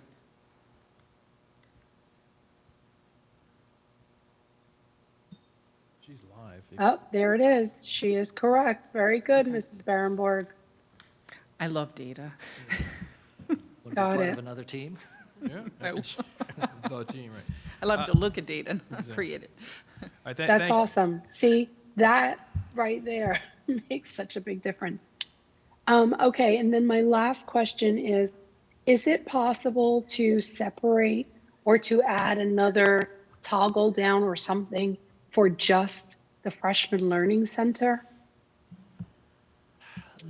That came up in another conversation, not related to this, but it did open up the desire, the need for that, because as you probably are hinting at, just because you're in grade 9 does not mean that you're at the Freshman Learning Center, because if you are a retained 9th grader, that you are at the main campus until you earn those credits for to be considered a 10th grader. So certainly that is something we're looking at. While it's not wholly accurate if you did filter for Vero Beach High School and then grade 9, the bulk of that data will be the Freshman Learning Center. However, it's not as clean as what you're hinting at, and it is something that we are looking at adding. I think it would be, I mean, if we can do that, I think at least having that option, they function as its own school. You know, their discipline and how they handle the discipline at the Freshman Learning Center is very unique to itself, I suppose, and oftentimes very separate from the main campus. So that would be interesting to take a look at. If we could do that, that would be great. Thank you. All right. Thank you, board members. And now we're going to go back to the top of the agenda, which is the math instruction materials presentation conducted by Mr. Meyer. As we turn it over to him, he will give a presentation. But this is an opportunity for us to look at the resources that will be used in our classrooms. And we are probably, not probably, the first district really to have this conversation. So although these materials have not been selected or identified from the state, our desire is to ensure on day one we have materials in place and we have the opportunity to begin instruction immediately. Given the fact that April 1st is the deadline for the state to provide that list, we're being very, very proactive, and this affords us the opportunity really to have conversations on the right end of decisions. So with that, I'll give it over to Mr. Meyer for his presentation and follow up as he concludes. Thank you, Dr. Moore, and you set that up very nicely. As we went through last spring with the ELA adoption, we learned a lot about Florida statutes and a lot about how we can be innovative here in the school district to be best by our students. So what we did, if you'll recall back in August, was we brought for the first time the instructional materials plan to the board, and within that plan it outlined a timeline of which we would go through. It also brought the rubric that we would use to evaluate the book. So this presentation will serve as an update to that timeline. So one of the first things that we'd like to do is just review that timeline and process. We do have an update on the products that are bidding for consideration by the state and for districts. I'll provide an update on those and then brief the board on what our next steps will be. So this particular committee, Instructional Materials Committee for Math, was formed in early September. We held 3 committee meeting proper dates there, September, October, and December. There was also the textbook extravaganza and display in this very room where all the materials were available with the vendors to answer any questions that the public may have. And on that December 13th meeting, the rubrics were counted, tallied up from staff, and this rank ordered list, which I'll describe here in a minute, was determined, and the products that will be put forward for consideration were then placed into the lobby and online for view by the public. So here today is our presentation to the school board. This is the continuation of the process of what's coming. On January 17th, there will be the notice of public hearing. There will be a public hearing on January 24th here at the regular scheduled school board meeting. And then we'll bring to the board the presentation, or not the presentation, but the adoption of this math instructional materials order, which begins that 30-day calendar contest period window. This is what Dr. Moore was referring to, and that we want to be in front of things. We would like to have all of these steps completed prior to that April 1st, which is the deadline per statute for the Department of Education to release their adoption list. If you recall, last year we were sort of sitting and waiting in that with only one product brought to the board, and unfortunately our elementary ELA product was not on the list. We then pivoted to our alternate product and began that 30-day contest window with our alternate product, which was that HMH Into Reading, of which there were concerns from the public, and we were then in June before we could really do anything. So this process that we brought before the board back in August allows us to conduct all parts of the review cycle required by law. You have there, like I said, the public hearing on the 24th. Statute requires us to have the public hearing and the vote for adoption at 2 separate meeting dates, and moving to only one official meeting a month. We've had to amend the timeline briefly, and that's attached to this documentation as well. But it still puts us well within the range to allow any potential petitioners to have their 30-day contest window there in March. And then, of course, then we would know whether or not any materials that someone may or may not petition would make the state's list right about the same time. So that's going to be really advantageous to the district. So you may be curious about the products themselves. And here is that rank order list. And it should be said and resaid and restated that this in no way, shape, or form means that the Office of C&I nor through Dr. Moore we're recommending to buy any of the products at the top right now. What this means is the content experts have met, they've reviewed these materials, and this is the rank order list based off of a content review and a content review only. The reason we've done this, as aforementioned, would be to allow the public to petition any of these from that March timeframe and to see what the state of Florida will do. We still need to get bids, the specific bids for the size of our district from these companies. We would take the financial considerations in consideration with this content evaluation.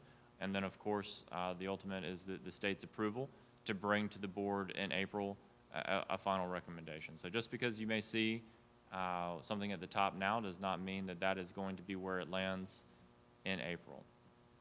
But it is intriguing looking at some of the specificity of the culmination of the scores in each level. In that, you will see in most of these there's at least 2 products, sometimes 3.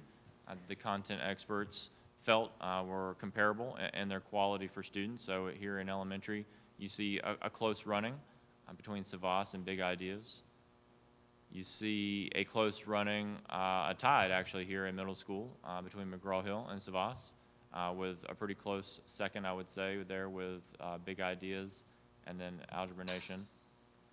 And then what we consider to be these high school courses, Algebra 1, Algebra 2, Geometry, those are very close from the top 3 with 76, 74, 72 between McGraw-Hill, Savas, and Algebra Nation.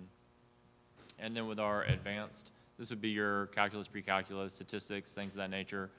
Many times some of these courses may only have 1 or 2 sections in them at the school, so we wouldn't be buying very many of these books, but that's right now tied as far as the content consideration there. So you may be thinking to yourself, you know, these last 2, why did we divide those into those groups? And that's for continuity purposes. So in discussions with the committee, you think about elementary school grades, that's K through 5, that's 6 grade levels, all right? You wouldn't want to force the parents to learn different materials, teachers, coaches. It becomes difficult for principals, everybody to have to deal with multiple publishers during that time frame. Middle school, the same. And then the consistency once you get into your EOC courses between Algebra 1, Algebra 2, and Geometry. And then same thing with the advanced electives for those math departments that are attempting to bring that continuity between our highest learners. We feel that there may be some advantage in breaking that into those groups so that we would consider a vendor as a whole across the board for those ranges. It doesn't obligate, we are not obligated to do that. There's no board policy or statute that would require us to do that. So once again, as the rest of the chips sort of fall with the evaluation from the state and the cost, we'll bring a proposal through Dr. Moore in April that would finalize what the exact book would be for the exact course of study. So like I said, moving forward with the process, I would just say I appreciate the commitment from our staff. I think Ms. Becerra, Ms. Perez, and all of the math content experts within the district did a phenomenal job of giving their time past normal hours to review math instructional materials. And this time around, we really did have a lot more involvement from the community, which I'm certainly appreciative of. There are community members that met with us prior to the development of the rubric. There are committee members that have been with us every step of the way, which have helped us in selecting the materials, and I'm very appreciative that we had their input along the entire process. We are aware, just being completely transparent, that there are some concerns from some of our community members about some of the products, and I think that's outstanding. I mean, we wanted them to be involved in the process from the beginning, but I would just remind everybody that the appropriate time for the petitions moving forward would be in that March timeframe. And once again, you know, some of the concerns are things such as, you know, the critical race theory. I don't think it's an appropriate time for me to debate the merits of that at this juncture, because the state of Florida will also consider that, and if the Commissioner of Education and his experts were to bless off on these books, then I would certainly feel like the complaints that we're hearing would not rise to that level that we would be concerned with. That's certainly, I think, a big reason of why when the HMH into reading last year, we heard some of those complaints. The district was able to defend those, and one of the chief defenses of that was you're complaining and you're saying the same things, making allegations against the same statutes that the commissioner has already signed off that these books do not violate. So certainly want to leave all the doors open for the district. I would not recommend removing any of these from the district's opportunity to select them in April because we don't know. Certainly with the advanced elective with only a couple of options, if we were to remove one and the state would be to remove the other, we would be left with only one choice. So certainly keeping our options open and allowing more information to come out about the price and the content, I think is the right decision. So happy to answer any questions at this time. Okay, thank you. I guess we'll start with Ms. Rosario first. Can we take down the presentation? And thank you. That way I can see when she has her hand raised. All right. Thank you, Mrs. Barenborg. I have many concerns, in particular with SAVIS. It might be a little too much premature at this point to go through all of my concerns, but I just caution the district that just because an item may be approved at the Department of Education level doesn't necessarily mean that it's okay. It doesn't necessarily mean that they have, I dare to say, properly vetted, or that their committee members may have missed certain items that violate law. And I just want to be careful that we select items that we don't repeat what happened last time with HMH, and that we actually, even if there is a tie, we select materials that would give everyone the opportunity to learn their math skills without having to worry about all this other stuff in this world of social justice and social everything. I just think that we need to be cautious about that. I also would like to just remind the public that if there are any parents out there, community members, who want to review the documents and all of these texts, they are on our website at the, I guess, in the search bar. And Mrs. Barenborg is right. I've had the same concern with regard to searches when you put in keywords in the search bar. But for this one, you could put it in under instructional materials, adoption information. And then you will find all of the publishers and all of the public access links there.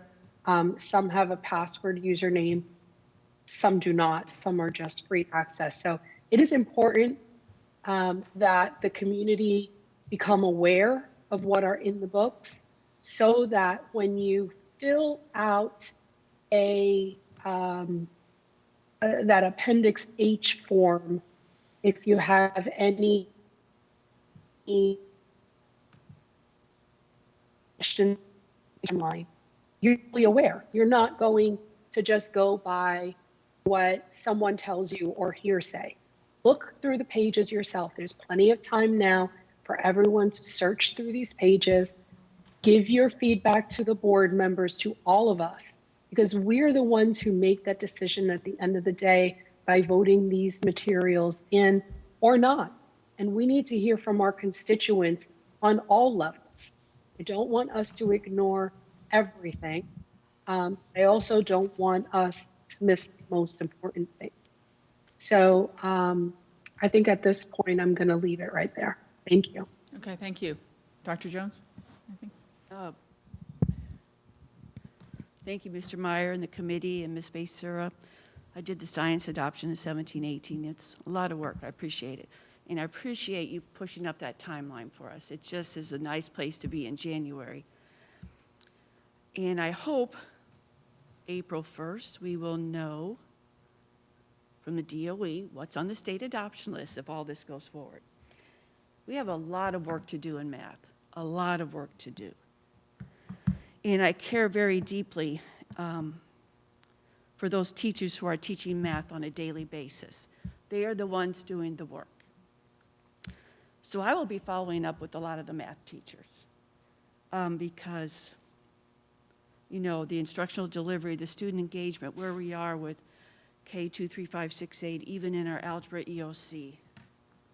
A lot of work to do. So I will be following up with a lot of math teachers, and I will also be following up with a lot of parents.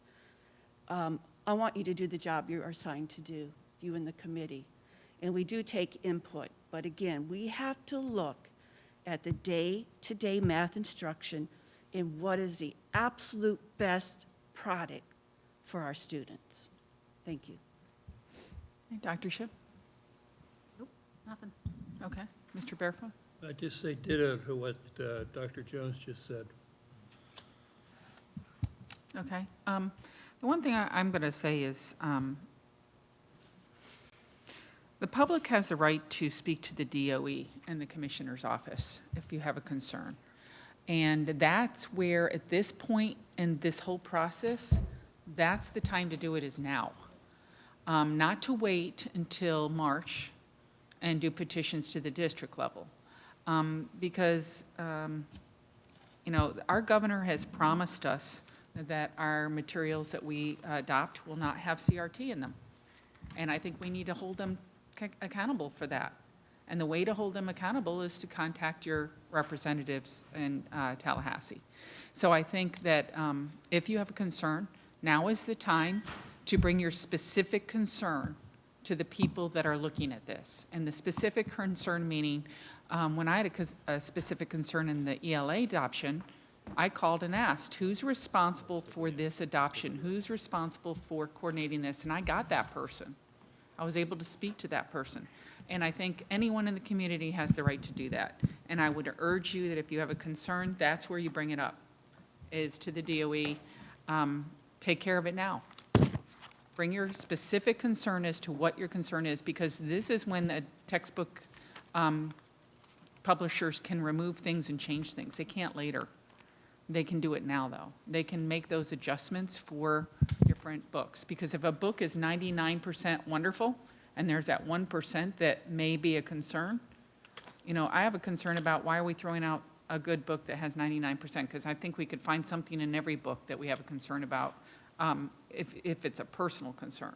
So I think that now is the time that if people are concerned, they need to get on the phone with Tallahassee, with the DOE, with making those objections known, and be very specific in your concerns. So that's all I have to say. Thank you, Ms. Berenborg. I couldn't say that any better. And now the next item on the agenda is Ms. Dampier, who's going to review entitlement grants that will be coming to the board on January 24th. Good afternoon, through the chair. We're very pleased to bring forward 4 grants that we have. As you may recall, back in July, we brought forward about 10 grants that we normally bring forward that are added to the budget book. And these are the grants that have come in between the first semester. So we wanted to make sure we brought these grants forward. So if you have any questions, please let me know. Most of the majority of these grants come from Treasure Coast for our CTE courses. So this is going to support the work that we do with that.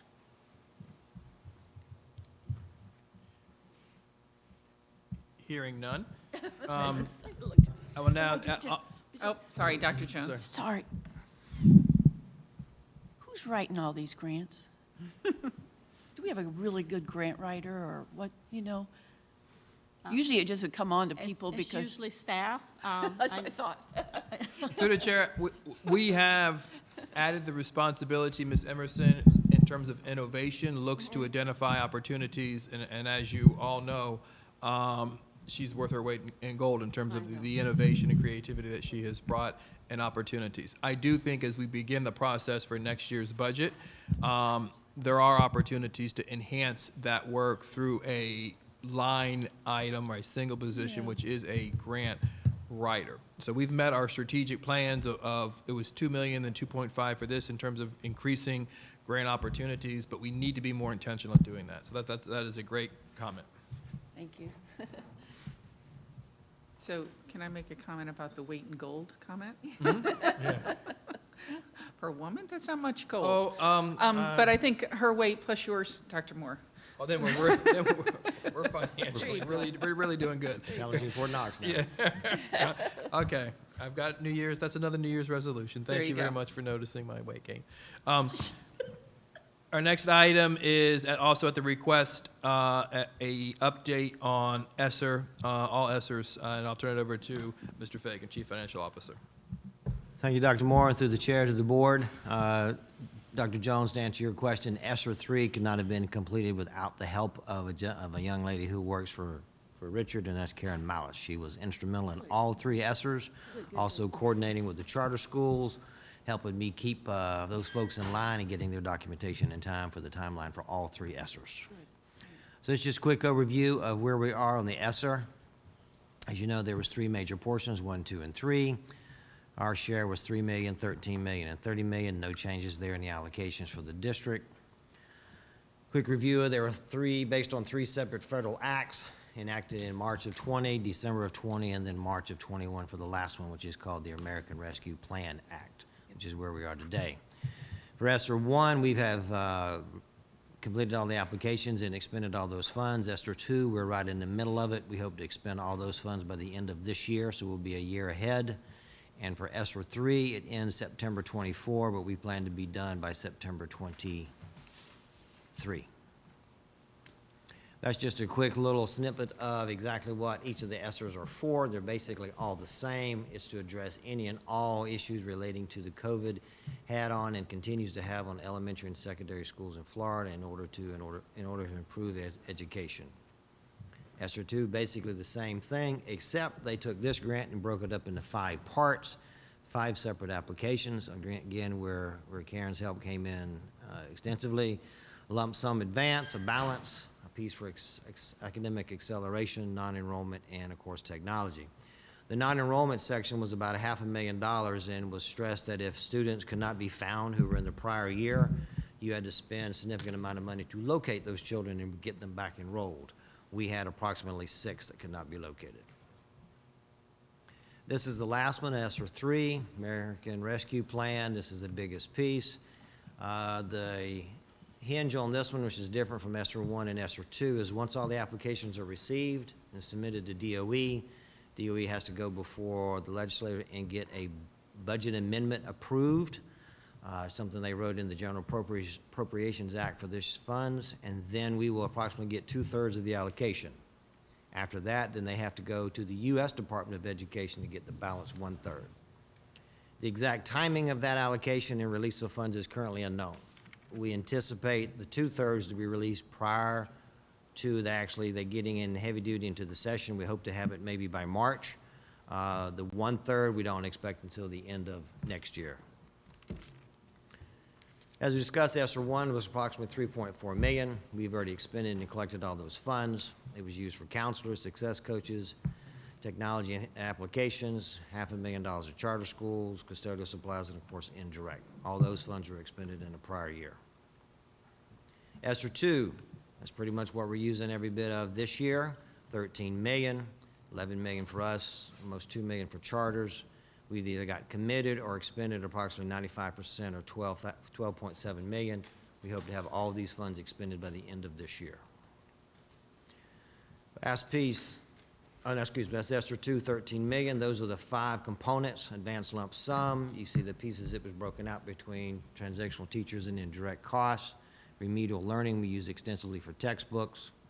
Technology assistance was also for technology applications and software purchases.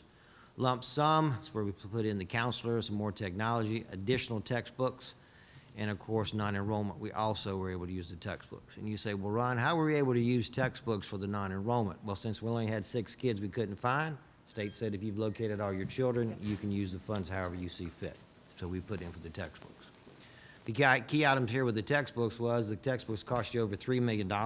Your allocation was approximately $1.3 million. So you didn't have enough current funding to fund it. We did not have enough money, what we would call in reserve, other than tapping into fund balance to cover that. So we use ESSER funds to bankroll that initiative. This will also allow us to put some money aside for future requirements for the textbooks, so we won't be having to tap into general fund for math and social studies in the next 2 years. ESSER 3, $30 million, $26 million for us, $4 million the charters. Very similar to the other 2 ESSERs, not a whole lot of differences other than They did put in, if you want to do any indoor air quality work, that would be allowed this time.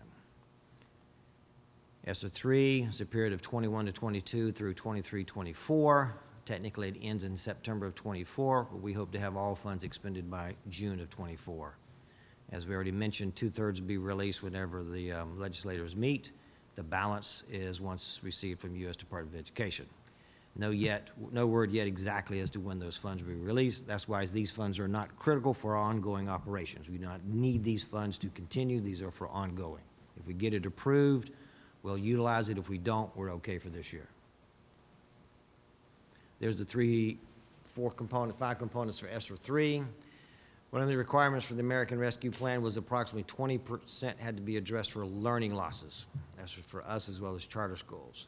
What met that requirement was reading coaches, math coaches, success coaches, and of course the 8-period day instruction. Balance could be broken up between various parts of the application. We kind of lumped everything into student support and mental health services, which we included the counselors, graduation coaches, and et cetera. One unique thing about this one is we had $3 million for HVAC work to allow us to increase the air circulation in schools, replacing chillers, dampers, and et cetera. We also have approximately $1.6 million for laptops, and of course $1 million for indirect. Any questions? Okay, Dr. Jones? One thing I've discussed with Mr. Fagan and Dr. Moore is what happens when these ESSER funds go away, and the sustainability of the positions that we had, not only for mental health, but, you know, even with the HVAC or anything that we're doing. To the chair, for the HVAC, that'd be a one-time purchase. That's capital that would help us put some money into the general fund to use for however we may want to see fit. So the main thrust of all this is we're using for current expenditures in order to build up fund balance. Right. Okay, you're already getting the recurring revenue to cover most of these expenditures, so you'll get them again next year. This money will go into fund balance, and we'll slowly burn that out over the next couple of years. That's also what will be helped use to fund Richard when we're buying textbooks for math and social studies. We'll bring this money in, secure it, save it, use it in the next couple of years. And we use some for the laptops this year, Mr.? Laptops, the same scenario. We have approximately $1.6 million in for the 23-24. That's Right, the okay. refresh cycle for them. So there's another example where this money would be the seed money to continue on with that refresh. Thank you. Dr. Schiff? Yeah, Mr. Fagan and I went over a lot of this fairly extensively, so I'll repeat a few of those things here, just for benefit of others. One of the things was, and you alluded to this in your presentation, that some of these are required where we have to spend them and some of them are not. So in some of them, we're spending them because it is one-time costs, and we don't want to assume recurring costs on one-time money, right? So some of this, for example, like in the mental health, we're paying for positions we already have, correct? Yeah. Yes, ma'am. To the chair. We're paying for positions that we already have, that we've already allocated for, but through which we can be reimbursed through the ESSER money, though in future years we will be able to sustain those from our regular FEFP budget, correct? Yes, ma'am. Very well. Making sure I understood, right? Yes, ma'am. You know, I feel like I'm seeing if I pass the test. The other thing we talked about, well, you explained the textbook and how that worked, which had been one of my questions. The other thing we talked about was indirect costs, which appear in a number of different categories at different amounts, but a fairly consistent rate. Can you just repeat some of that so that everybody else is privy to that conversation? Yes, ma'am, through the chair. Your indirect rate is based upon the maximum amount allowed based upon our indirect rate that we submit to DOE. And that ranges somewhere between 4% and 5%. It's also based upon your allowable expenditures. Like you can't collect indirect rate on capital expenditures. So the $3 million for HVAC work, you can't collect indirect on. I can't tell you why. That's just the rules that you cannot do. So the rate varies somewhere between 3% and 4%. So that's why it kind of bounces around between between about $500,000 on ESSER 3 and $1 million on the $3 million. Based upon what we could calculate to being allowable expenditures, that equated to approximately $1.1 million. So instead of taking that money and just bankrolling it back into the district, we used it to add additional things to the grant in order to be reimbursed for. Such as? Such as we increased the number of positions we could put in the grant. Indirect cost is basically to pay all the administrative oversight. Instead of hiring staff to manage the grant, we were able to use current staff to manage the grant, so no additional indirect need was necessary. Well, and one of the things that we talked about, which will also, I think, come up in the next presentation, is how some of this money has been specifically identified for mental health supports for students, which includes, of course, learning losses and other areas in which mental health deficiencies may appear. Because this is one-time only money, there's a limited amount that we can spend on that. But my interest is that we use as much as we can to build and support and enhance our mental health supports throughout the district. Can you say a little bit about how we're going to be able to do that with these funds? Or we can wait for the next presentation where we'll talk more about that. The grant was written so that whatever services we are providing currently to students to help with mental health needs, counselors, psychologists, social workers, mental health, anything that's in the grant that I could put in there is a direct benefit on the student services side of the house. Those items are in the grant today. They were in the budget last year and the prior year. We added a few things this year. We added 2 more counselors. We added another social worker this year. ESSER 3, we're adding another position for homeless and another position for ESOL. Once those funds are utilized, the reoccurring revenue from the state will allow us to continue on with those services. Plus, we'll have a little nest egg built in the fund balance if we find a couple of other needs we need, that since I used ESSER money instead of the general money, we'll have some in the bank that we can say, okay, well, we need a couple more positions, we need a couple more services.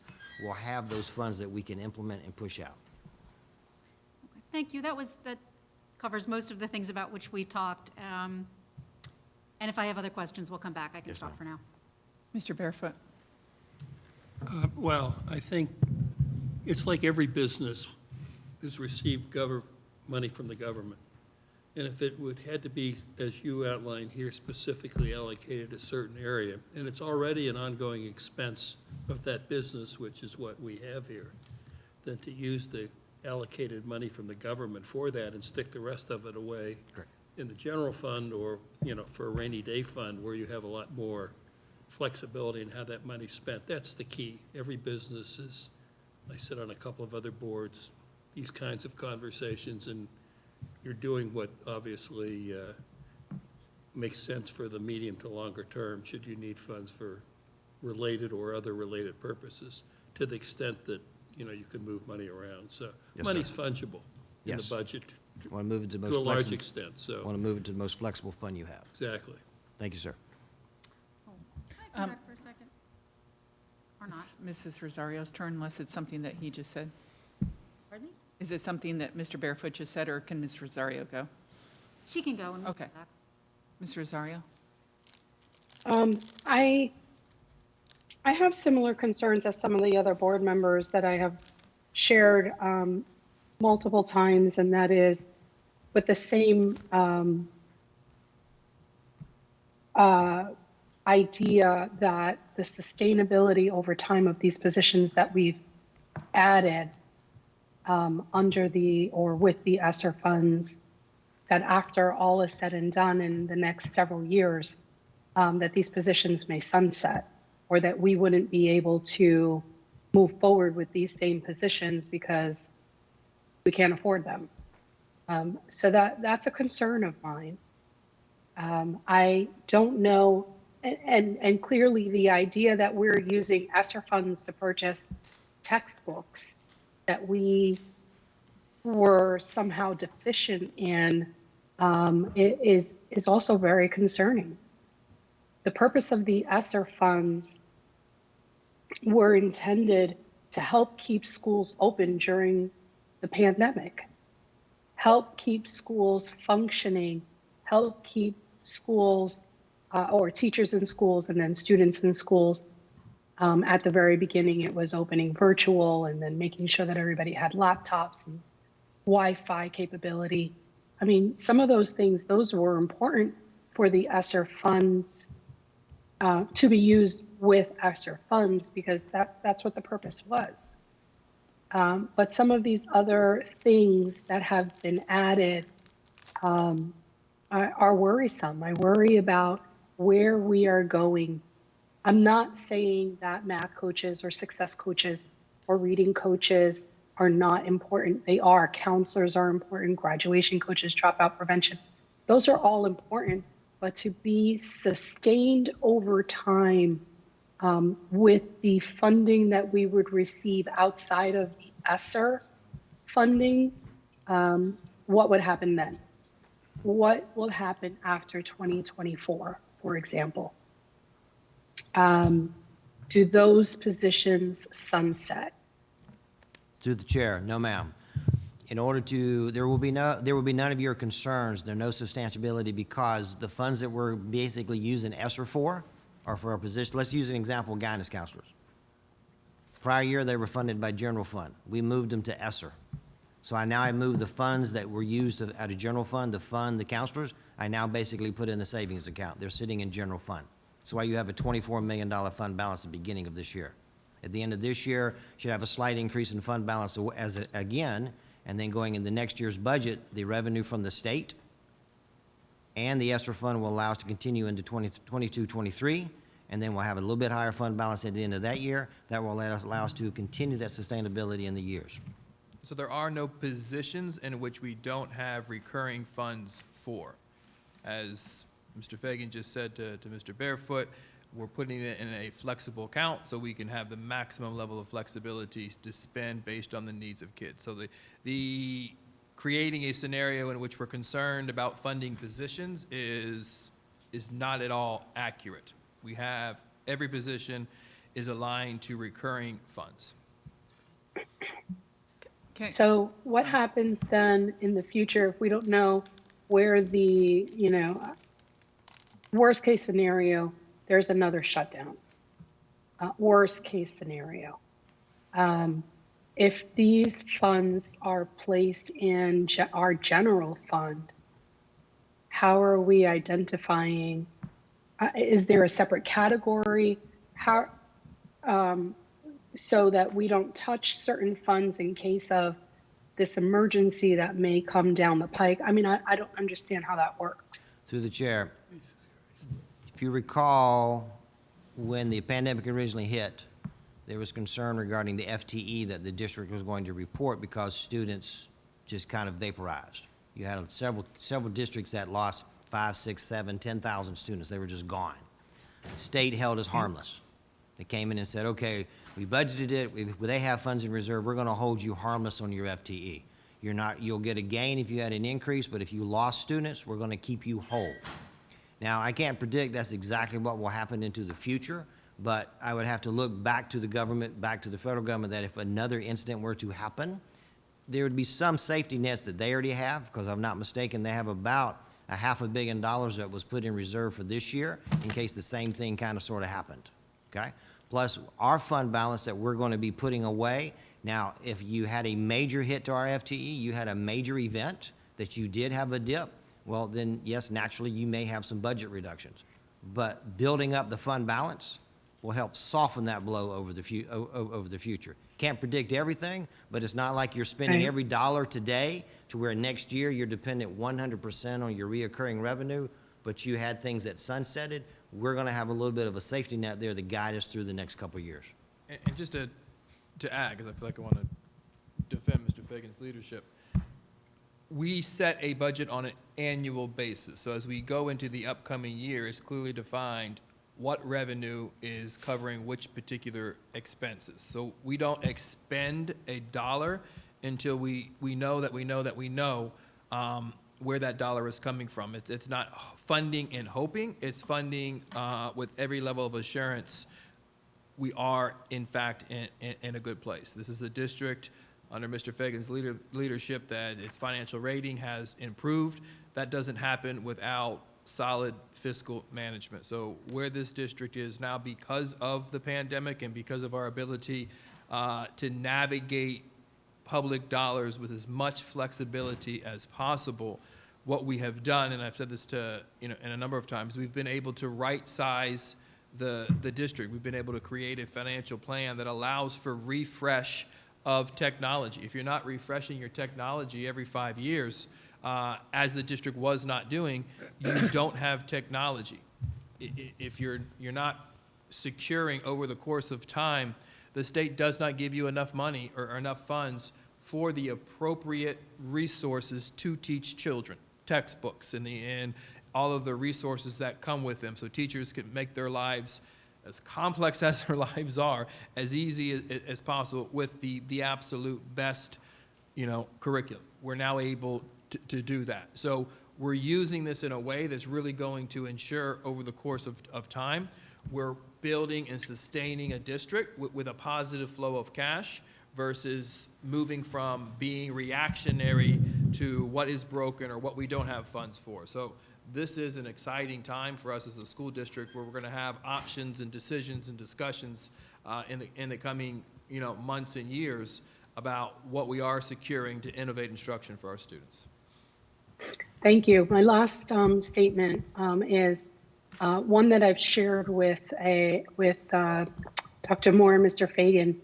Hillsborough County has on their website an incredible page dedicated to just ESSER funding, training, I guess videos have been uploaded there, along with detailed expense reports and how they have engaged their community in using ESSER funds. Now, I know Hillsborough is a much greater district than we are, but I love their...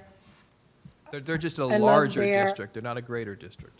I'm sorry? They're just a larger district. They're not a greater district. Larger in number. But what I love about their model is their transparency. If you get a chance to go on their website and check it out, please do so. So Mr. Fagan and Dr. Moore, after multiple conversations about this, what are we at Indian River County going to do to ensure greater transparency on our website with regard to the ESSER funds?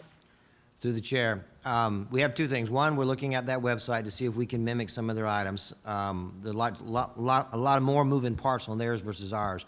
On our monthly financials, we've never missed a beat. On every one of our financials, there's a page dedicated specifically to all federal grants, including all the grants, especially all the CARES. And so right there in black and white, how much did we get, how much have we expended, and what is the balance? So that's a small piece in a 27-page document. So we will bring that more to the light and we'll get with technology and the webmaster to enhance that on our website.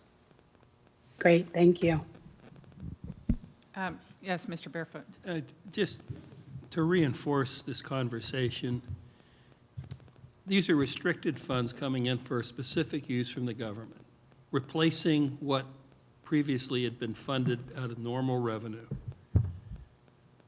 Anybody running a business, this is a $325 million business. Anytime you can replace money you have to spend anyways with restricted funds, freeing up that money to move elsewhere for another use, whether it's a one-time use or to enhance over a period of time, that's what you do.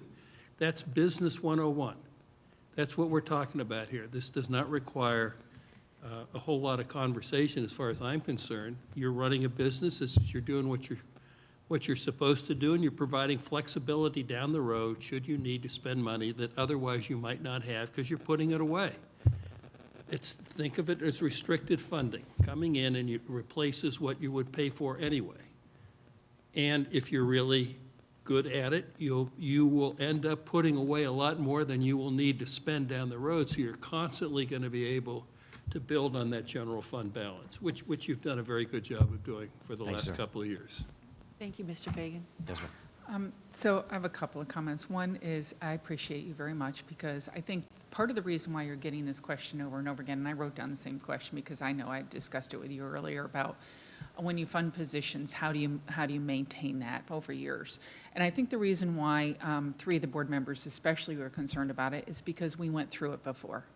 When I was first on this board, we had a lot of positions that were in the millage.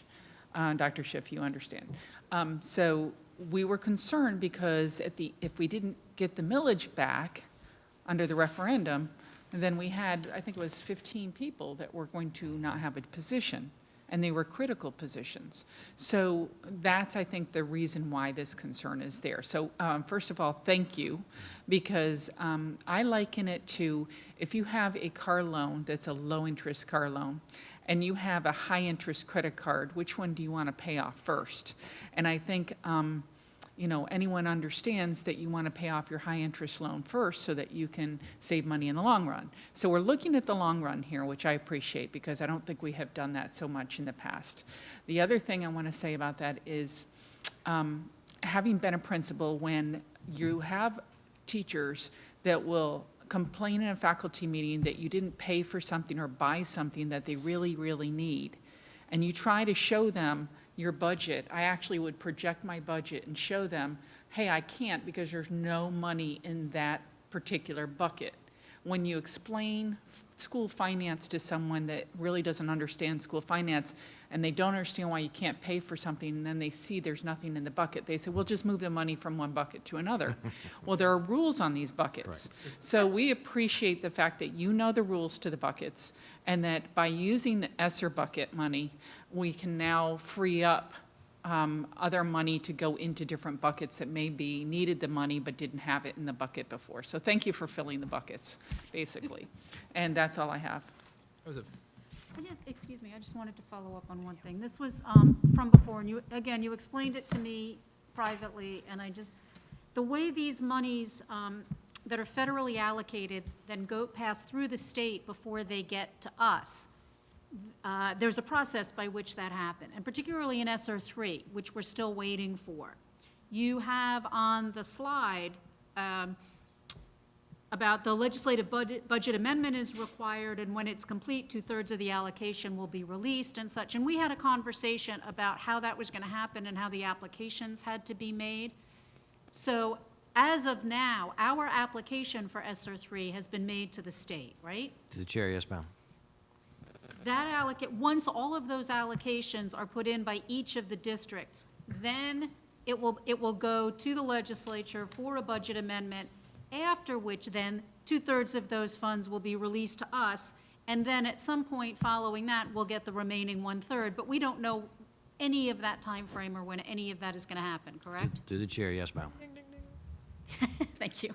Just wanted to make sure everybody understood that publicly, that the ESSER 3 funds are not funds we currently have. We don't know when we're going to get them. There are a number of steps that have to happen before they even get close to becoming funds that we can expend. And I just want to make sure everybody understands how all that's working. To the chair, yes, ma'am. That is the $64,000 question. 64 million and plus. Exactly. Dr. Moore. Thank you, Madam Chair.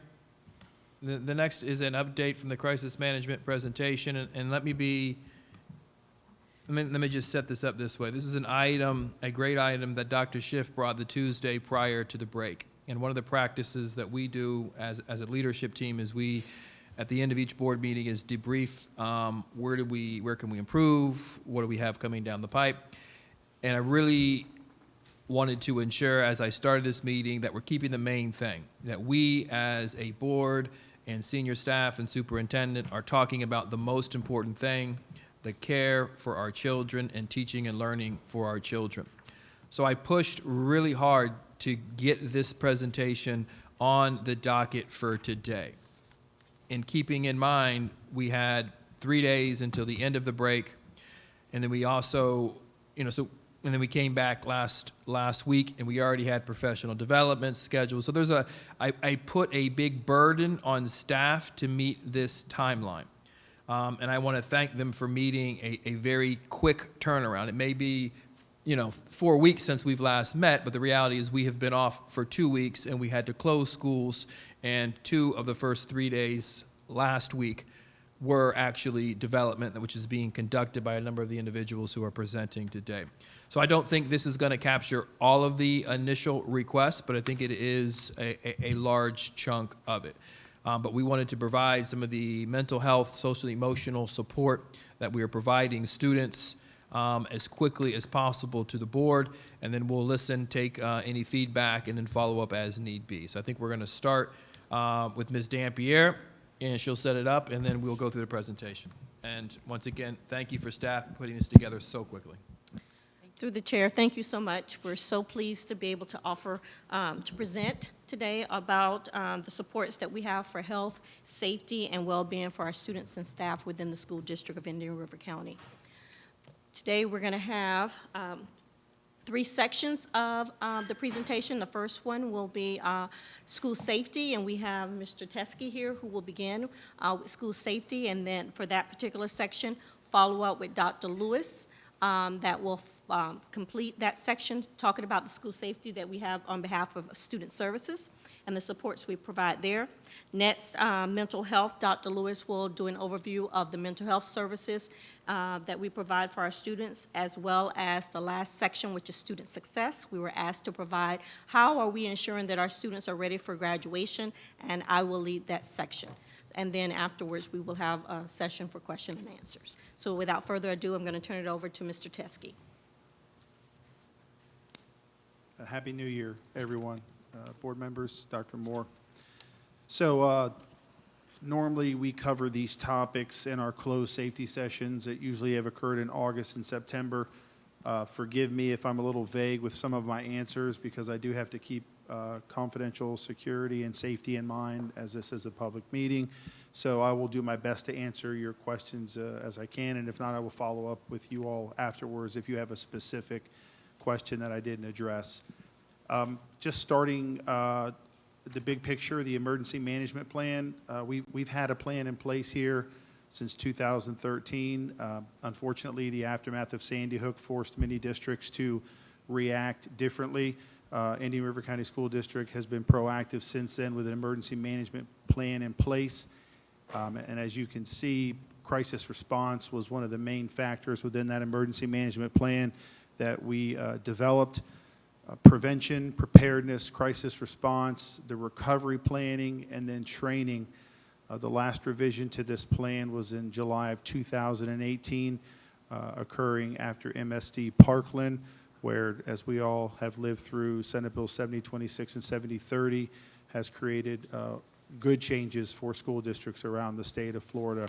But I felt this was important because crisis response, crisis management has been a piece, has been something that we have trained our staff and our principals on since 2013.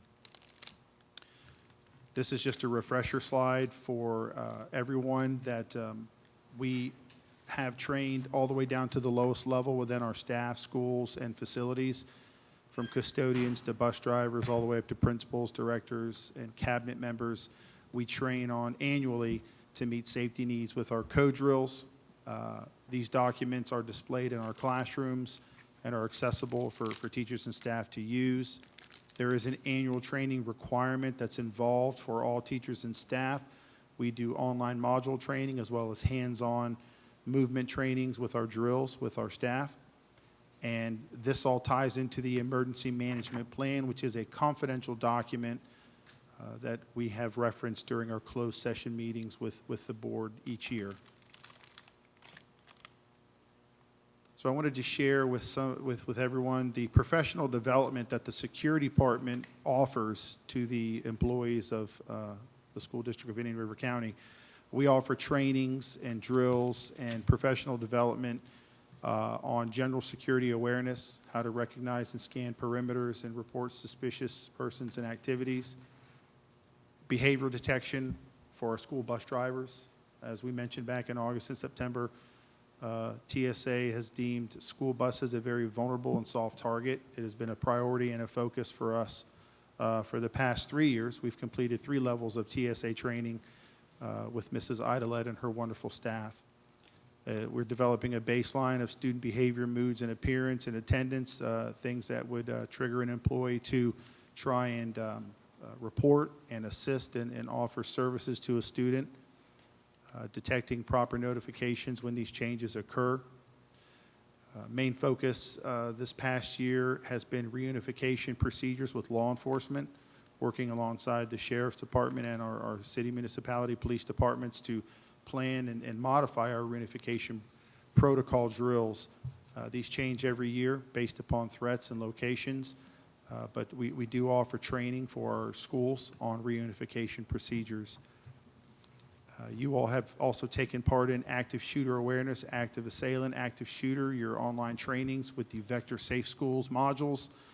They could be classroom-based, school-based, facility-based. There is a teacher staff training module as well as an administrator, director, district level training module that we are required to take.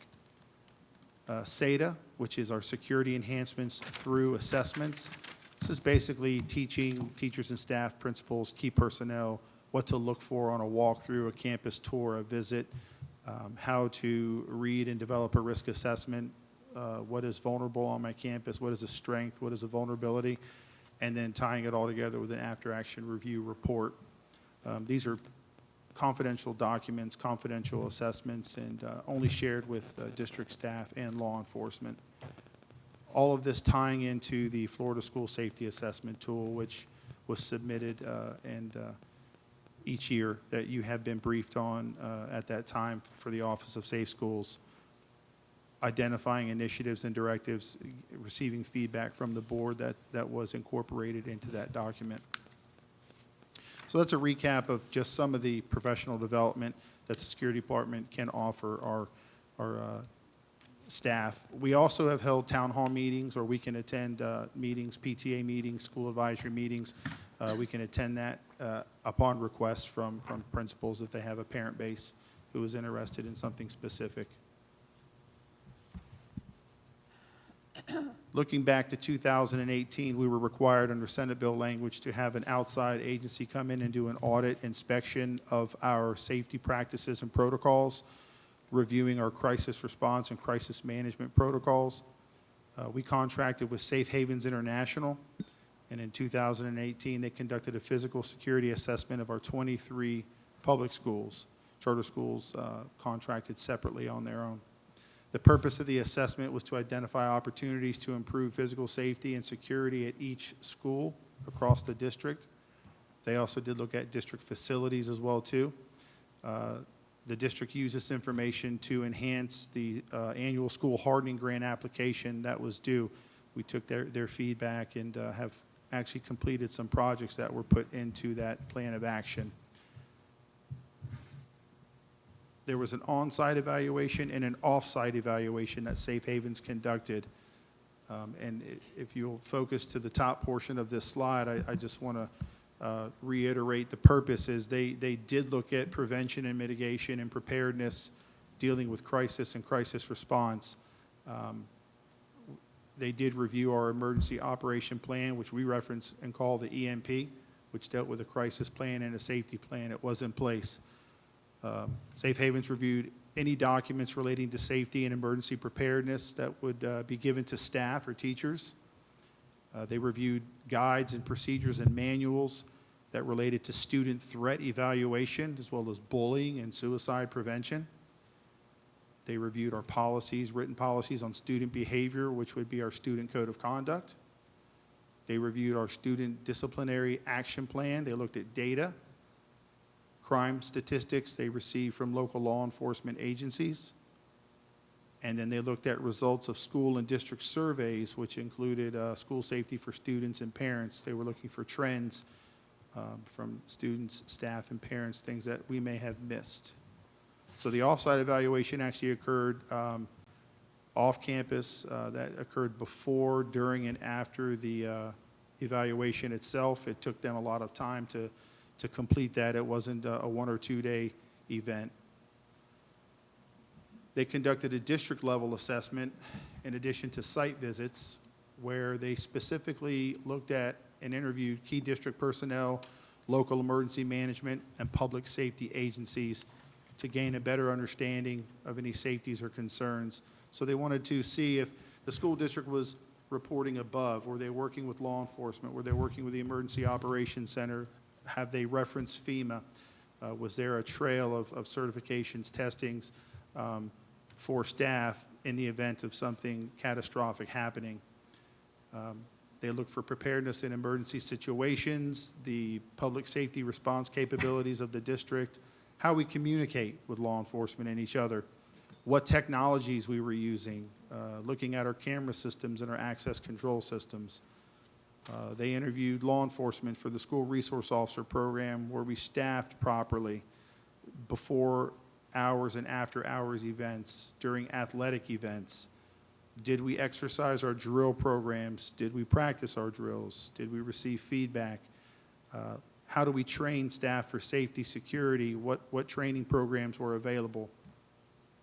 Do we have a threat assessment approach for students? Did we address bullying prevention, student supervision procedures and practices? Was there an anonymous threat management approach, a reporting system? How do we document before, during, and after incidences for safety efforts? And student safety, security, and emergency preparedness measures for our school buses. Did we have a plan in place? So their feedback was an intense binder. It took hours to go through.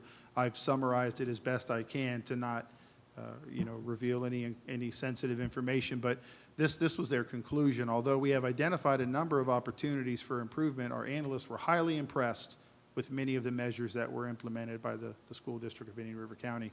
We feel that all of our schools can become even safer environments that are more conducive of learning with the types of improvements described in this report. By building upon these many improvements that have been implemented, the goal is both realistic and attainable, and that was from Les Nichols. The purpose for showing this was that crisis management, crisis response was part of this evaluation. It is something that we have had in place, that we continue to work on and become stronger in the event of something happening in our district. I'll turn this back to Mrs. Dampier now.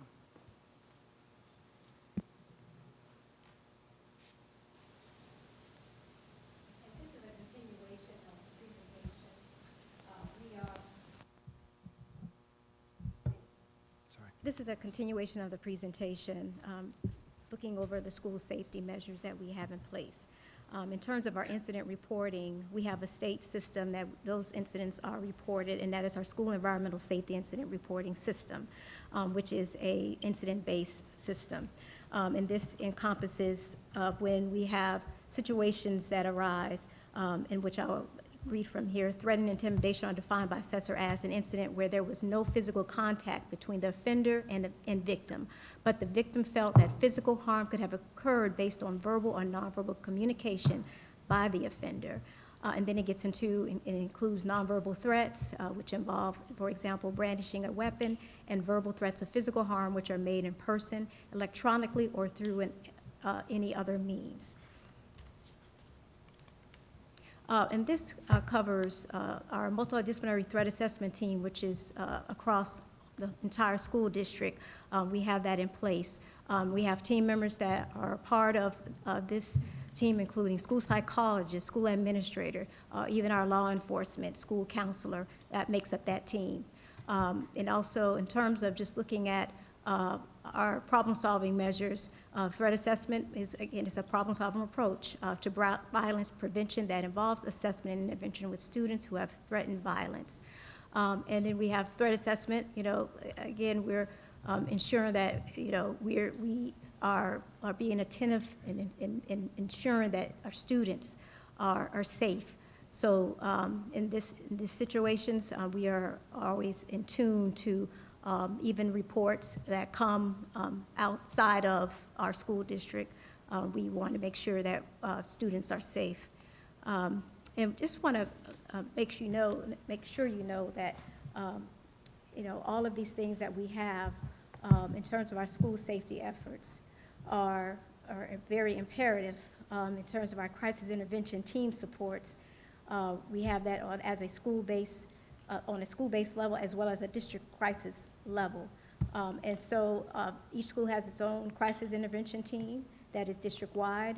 And this team is mobilized first to deal with a crisis impacting their specific school. And the district crisis intervention team is mobilized if the nature or intensity of the crisis requires a broader level of services. And we have our different levels of support that we provide. And that is, sorry, guys. I went too fast. And these supports are on every level, are presented here and illustrated here in terms of group presentations, structured group counseling, that's including grief or trauma counseling, parent supports, a referral to our community resources. We do have a mental health collaboration, debriefing sessions as well, and ongoing professional development is there. And to move forward with looking at our multi-tier system of supports framework that covers our academic, behavior, and social emotional needs of students. And this is the graphical depiction here illustrates this across the tiered level supports that we have. This is serving as a menu of those supports.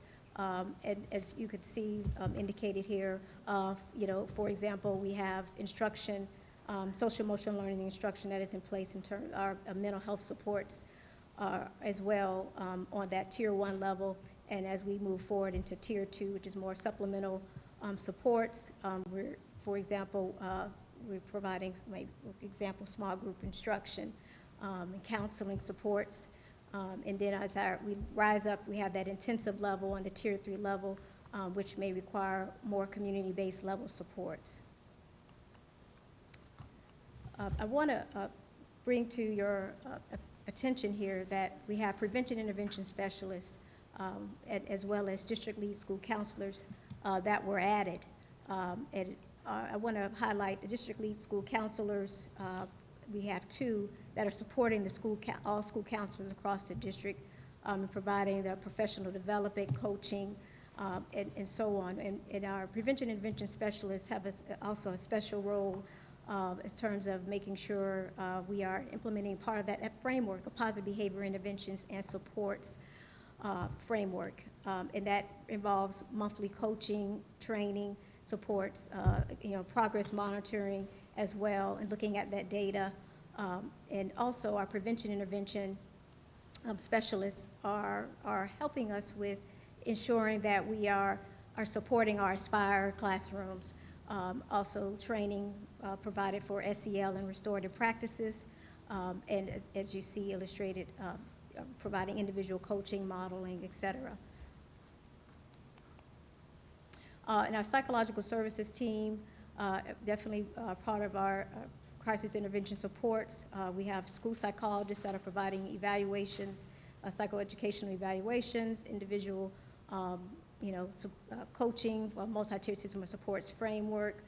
They are problem solving with teams and ensuring students are successful, looking at supports across academics and as well as social emotional behavioral supports.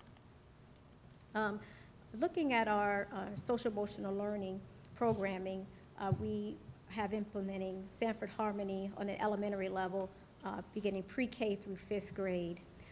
And as well as looking at our supports for secondary. We have Second Step, that is another program for students in middle school, as well as we have an online program of lessons, which we are providing through Ripple Effects, which is for 6th through 12th grade. To ensure that we are preventing recidivism, this programming is very critical and important. We have alternative intervention measures, as well as, which is new for this school year. We have Aspire, which is our alternative school-based program to inspire renewed excellence program, which again started this school year, as well as our alternative to out-of-school suspension, which is ALTOS, which started in 2020. Again, these supports are very, as you can see, illustrated in terms of what they specifically cover.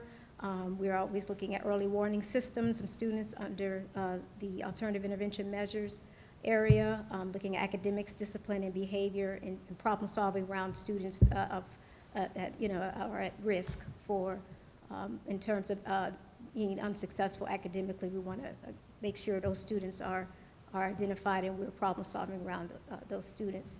In terms of Aspire as well, as you can see, again, this classroom is specific to ensure that, again, we want to have alternative discipline, and so students are able to reflect during this time and look at whatever took place in that situation in terms of any discipline matter, that they are able to learn other alternatives to their behavior, as well as ALTOS, again, is a program that as well that students are able to reflect and to problem solve, and even it has a component of prevention and mental health supports for that particular program.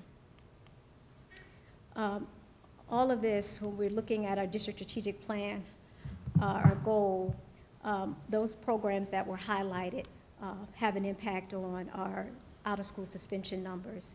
And we, as you can see, from 2019, 2020 school year, this number of 1,461 suspensions compared to 2021, we had 126. Now, I know that some of this data, we have to remember we did have a school closure that would impact some of those numbers. So I just want you to be aware that that would not reflect an entire school year.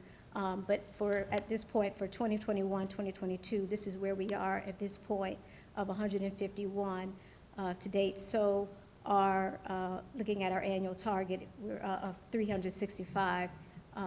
Right now, we look like we're on target at this point.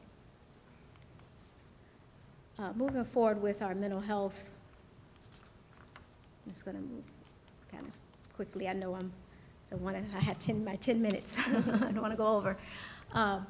Looking at this data from 2019-2020 school year, this is the number of mental health referrals that we had. We had 214, and then we're looking at our Baker Acts, which was 109. Keep in mind, 51% of those referrals are associated, with those Baker Act events. Of the mental health referrals out of those 214. So looking at the data for 2020, 2021, we had mental health referrals of 358, and then we had a total of 139 Baker Acts, which was 39% of those, represented 39% of those referrals. For this current, from August 2021, of course, to this current period of time that we are in, you'll see that we are at 287 mental health referrals and have 41 Baker Acts reported to date. And out of those referrals, 14% are of the 287 mental health referrals, if that makes sense. Now, just looking closely, and I don't want to spend a lot of time here because it is very evident where the needs are in terms of where mental health referrals are indicated here. But I want to make sure I put a caveat that when you see high numbers in specific areas for representing mental health referrals, that always tells me the positive is that there's an awareness and students are getting the needs that that are necessary. And so, looking at these numbers, you can see that ninth graders is a definite area, that where we see the increasing numbers grade level wise. And if looking at the specifics of data in terms of school data, you could see where the mental health referrals are being generated highly. And then we're looking at our numbers in terms of our population of kids, and 47% of white students have generated that number of mental health referrals, as well as African American students at 21% and Hispanic students at 27%. And this is a continuation of looking at our mental health referrals for 2020-2021 school year. Still, as you can see, there were 63, which was, again, high level, looking at Vero Beach High School as having a high concentration of those referrals, as well as looking at our population, our grade level high at seventh, numbers of referrals generated at the 7th grade level, and not ignoring all the other. I just want to highlight the higher the number that is there. But we want to be actively looking at all grade levels and monitoring and looking at this data. But again, it is data that is telling us, where students, where the needs are.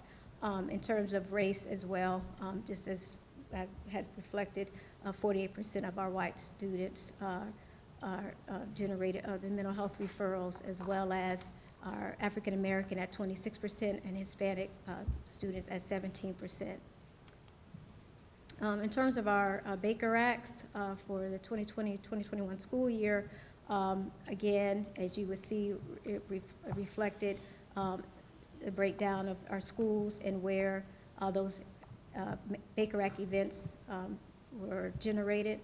And at, again, Vero Beach High School, had 33 reported, as well as if you look at our Sebastian River High was at 24, and Oslo Middle had 16, and Gifford Middle had 16 as well. In terms of our grade level data, we're seeing high numbers in terms of looking at our 9th grade students, as well as, and again, a concentration in terms of race of 58% white students, 22% African-American students. When we talk about Baker Acts referrals, and 10% Hispanic students as well. Looking at our to-date for this school year, we have, again, a high number of mental health referrals generated at Vero Beach High School, as well as looking at the grade level. At this point, we see that 6th grade has a high number of mental health referrals generated. And I'm just going to, I'm going to say it again, that these referrals indicate that, students are talking, and we have an awareness that, they needed the supports that that are, prevalent here. So I don't want this to be viewed as negative. It's just that we have to think about too, their adolescent, at that level may, again, be more reporting of these incidences. So we have 46% white in terms of race, as well as African-American students at 29% and Hispanic at 17% that were reported. Now we're looking at, again, our Baker Acts for this, at this point where we are for this school year. And as you can see illustrated here, 9th grade students, generated the 12, Baker Acts to this point. And you can see, again, just looking at the school data and where the referrals are coming in, as well as the student population of kids, which is similar to the previous slides. And this is the breakdown of our findings overall. Again, what I've already indicated, that Vero Beach High School showed the number of Baker Acts, but there's been a decline when we look and compare between 2019 2020 school year and our 2020-2021 school year. You see a difference, and we are at 9 Baker Acts to date. Also, we know that our 9th grade students, we are seeing a high number of Baker Acts. However, we're seeing that at this point we're at 12 at this current moment to date. And then looking at race, we see that white students are, in terms of looking at Baker Acts, there has been a high number where, if we look at 2020-2021 school year, we were at 81.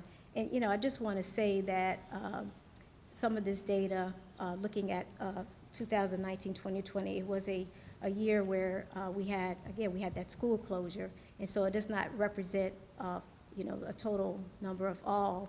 However, I want to say that we know that students, have had needs and needed more support. And so that's a very tough time and a difficult time. So we would, that would explain too some of that, more of that need as well for mental health supports. And so I'm here with looking at, okay, what supports that we have that we are providing our district. And so you see that we have mental health specialists and school social workers that are delivering those supports, across our district, and that's through our tiered level of supports, which we reviewed at the very beginning of this part of my presentation. So, and this is just giving you what those services involve, what, again, back to providing that social emotional learning supports, trauma-informed care, mental health. They're consulting, with school counselors and They're working with, even consulting with teachers, and they're providing coaching and direct intervention services. And they're coordinating mental health services for students, in the community, making sure that, students have that ability to, outside of the services that we're providing in our schools, that we're able to ensure we're connecting them with those supports, those community agencies, to provide that additional supports for students who really, truly need it. And so as we have, in terms of our mental health programming, and again, a lot of this is based on the Marjory Stoneman Douglas Act and ensuring that we have that mental health instruction that students are required to have, which is a minimum of 5 hours of instruction, which is delivered to grades 6 through 12. And so we are utilizing EverFi for those digital lessons to be delivered to students, as well as Erica's Lighthouse provides for 6th through 9th grade this classroom-based program that takes a deeper look at depression and suicide and explores strategies for good mental health. And also it includes information about seeking help, including school-based, local, and national referral services. So again, it's bringing awareness so for students to know where to get help when that need is necessary and they need that level, extra level of support.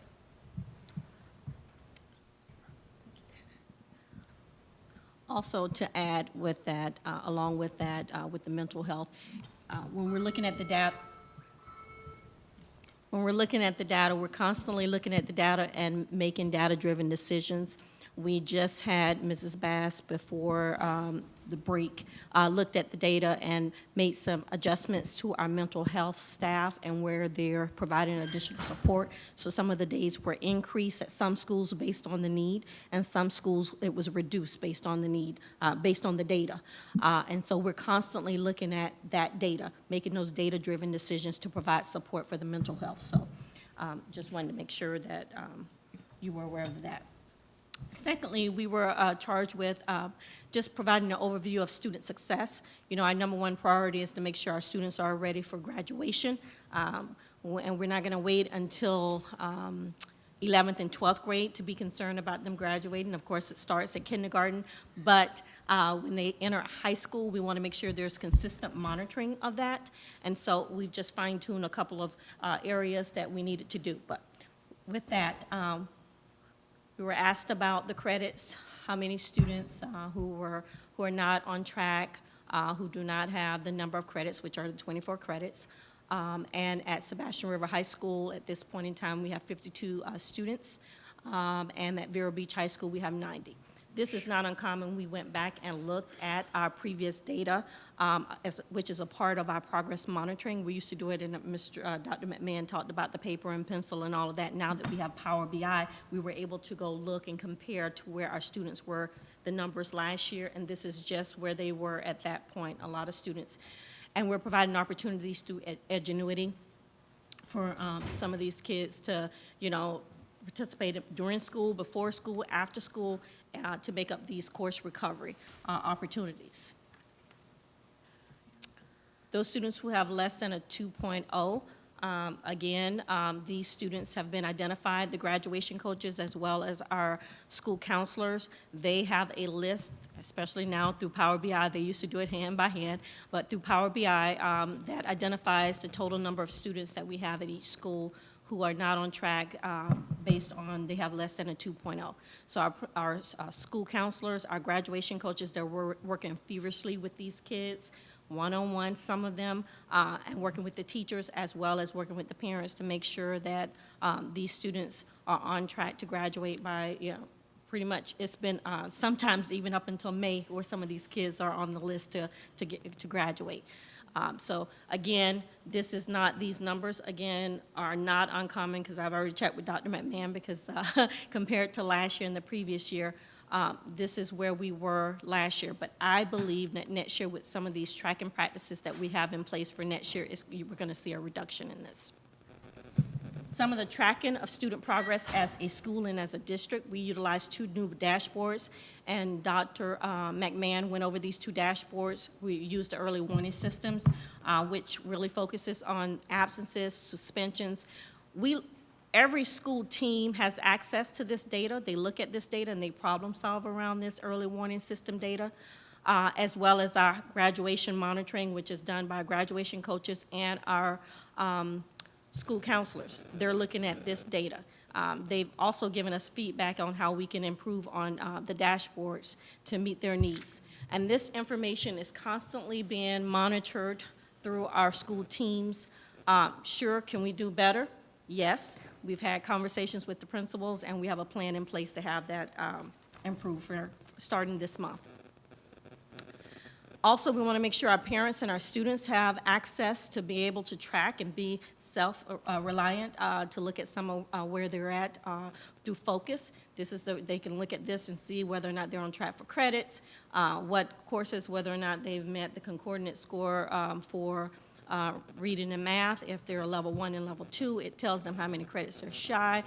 It gives them a plethora of information that they can partake in and be able to, monitor their progress as well, and this is via focus.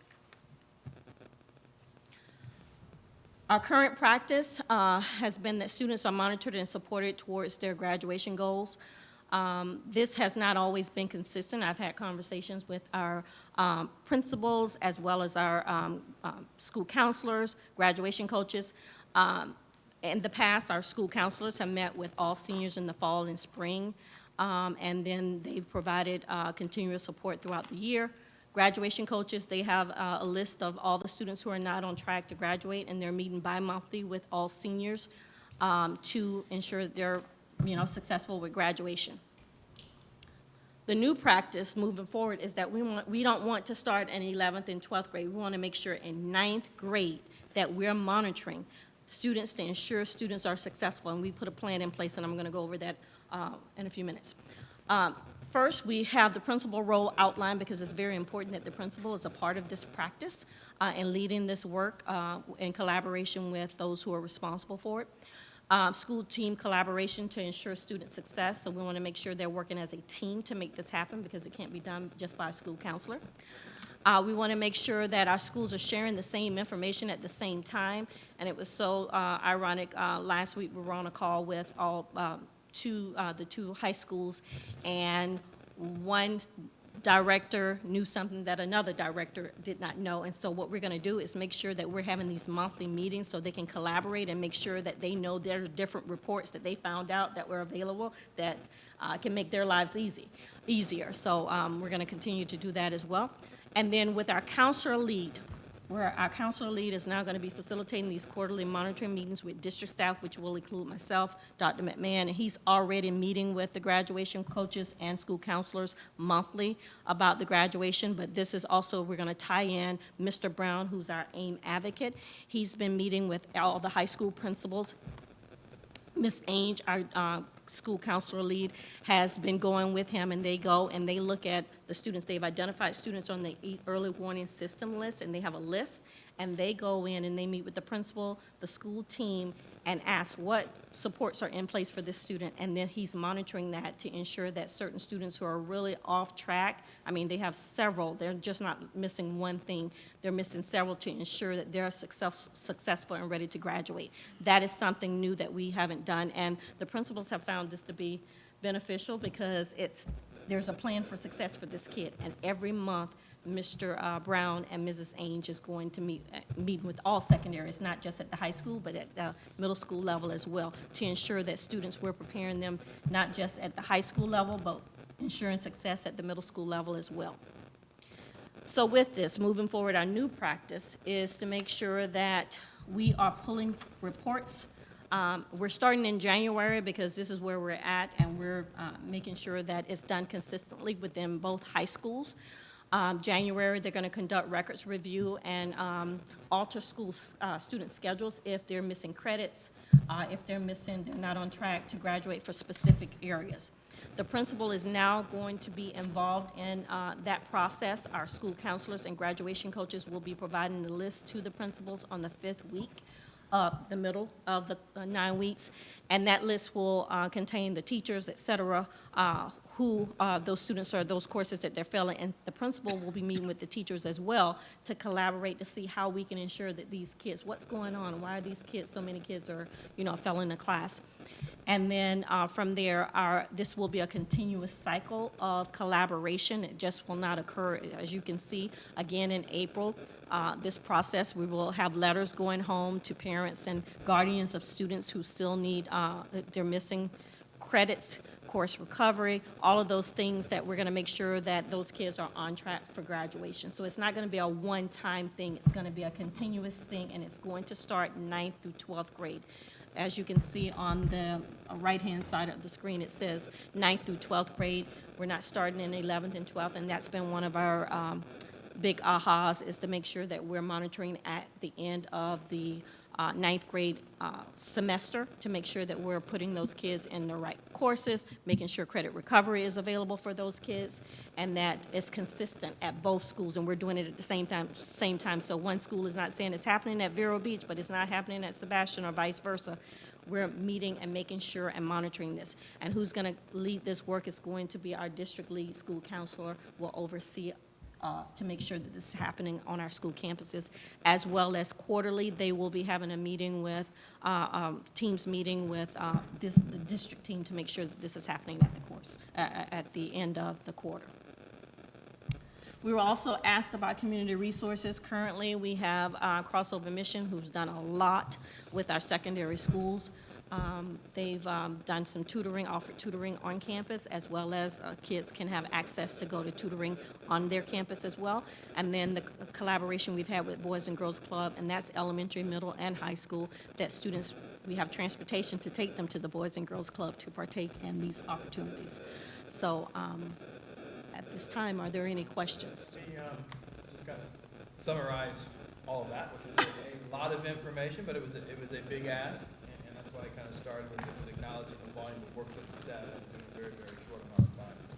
And as I reflect back over the last 2 years of coming in as a superintendent, and I evaluate the rate of change within this specific area, you see a high level of change. And a lot of times when you look at organizational development, you always have to monitor, are you changing? Real life examples of crisis management here, Mr. Teskey. I was going to say, when Mr. Teskey's phone does that, it makes me a little nervous. Me and you both.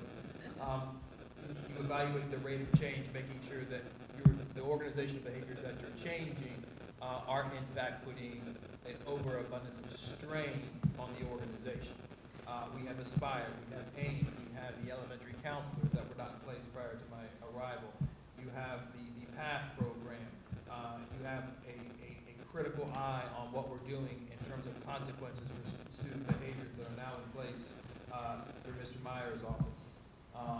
We have the lead counselors that Ms. Dampier has referenced a number of times.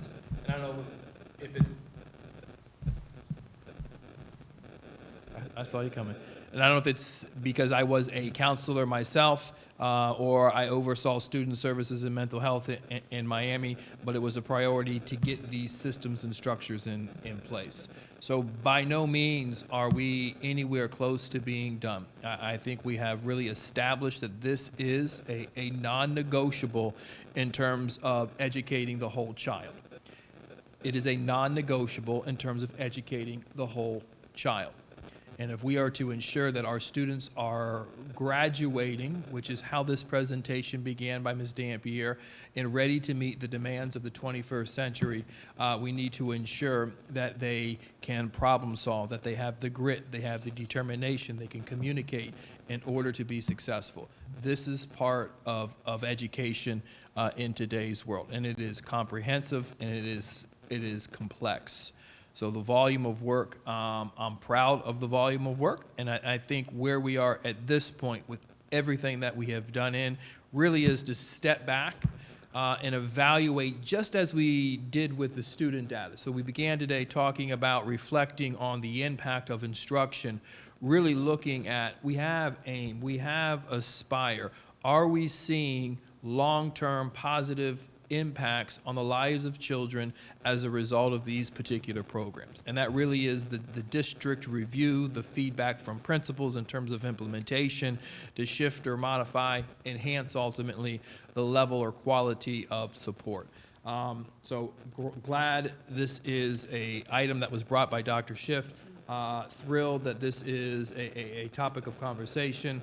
As you referenced, porting mental health referrals. Yeah, you're right. That's not a bad thing. Sometimes it's stereotyped as being a bad thing, and I'm glad you preface it every time that you almost said it. It is what it is. So when you look at it, there's work to be done, absolutely. But proud of the shift or the change of practice at school sites, the level of awareness.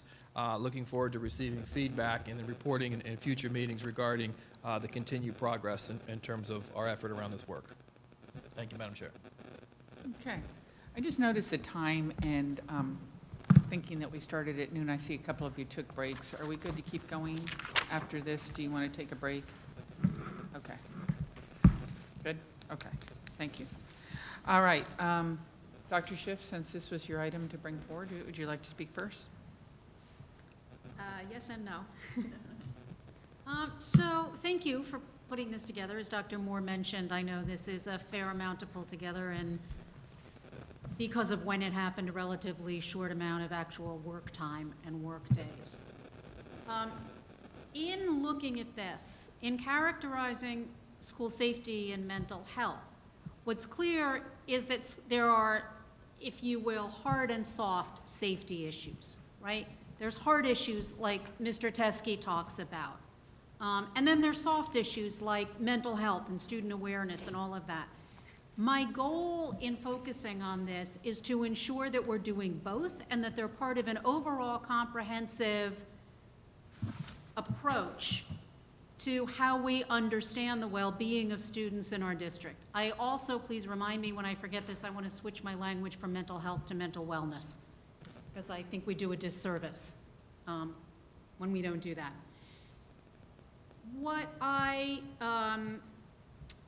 I'm going to go sort of some broad issues as well as, dig down into some specific ones, and then more specific ones I'll just send you directly so that you can address those in future presentations.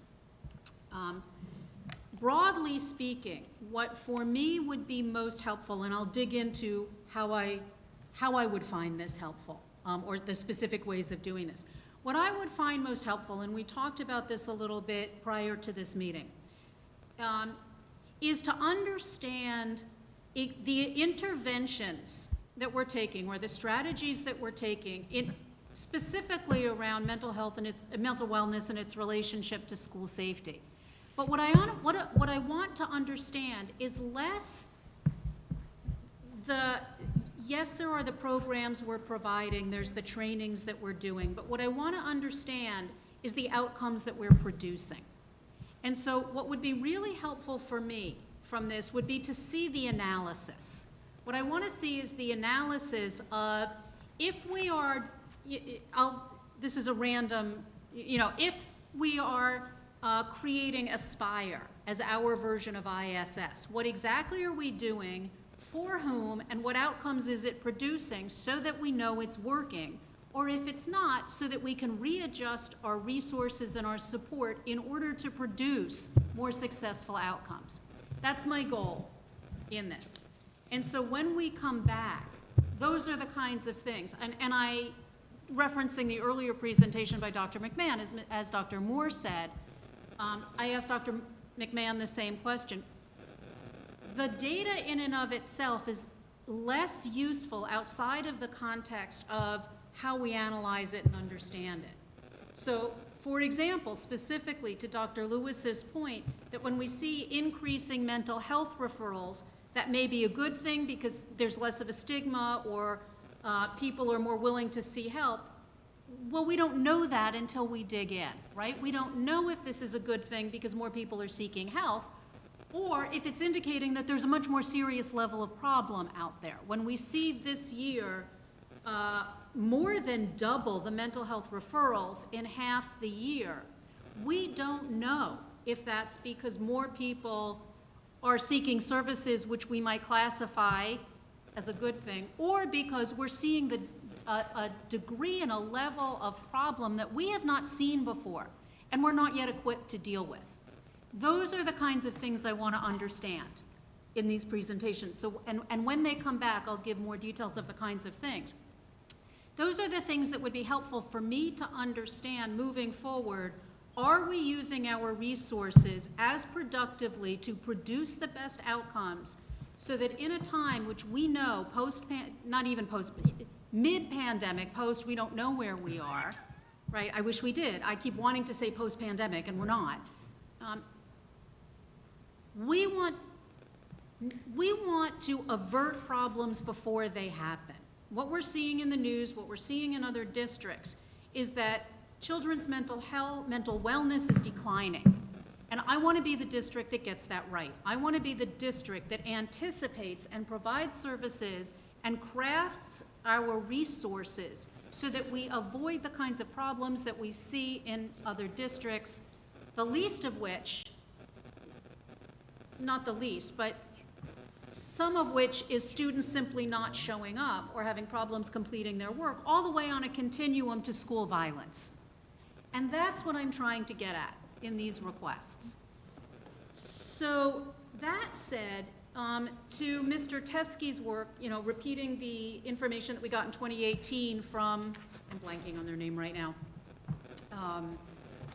Safe Haven. Safe Haven.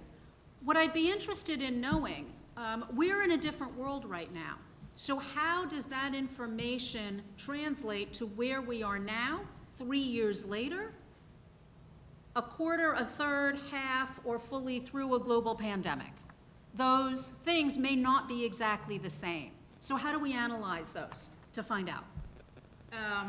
And I don't want to, I have a lot to say about this, and I understood that we put some limits on how much time board members take. So I'm going to say some of it, I'm going to let other board members speak, and then time permitting, we'll come back. The kinds of things that I want to understand is not simply our intentions, but how are we, for example, in terms of our mental wellness staff and supports, who do we have? Where do we have them? What are they charged with doing? What are their qualifications? What outcomes are they producing so that we know we're doing the best job possible? That's what I want to better understand. It helps me less to know that we're providing a series of trainings or we're using a series of Harmony SEL or other packages. What I want to know is what are we doing with them? It's what outcomes are they producing? What I also want to know is when we talk about things, when we look at the referrals,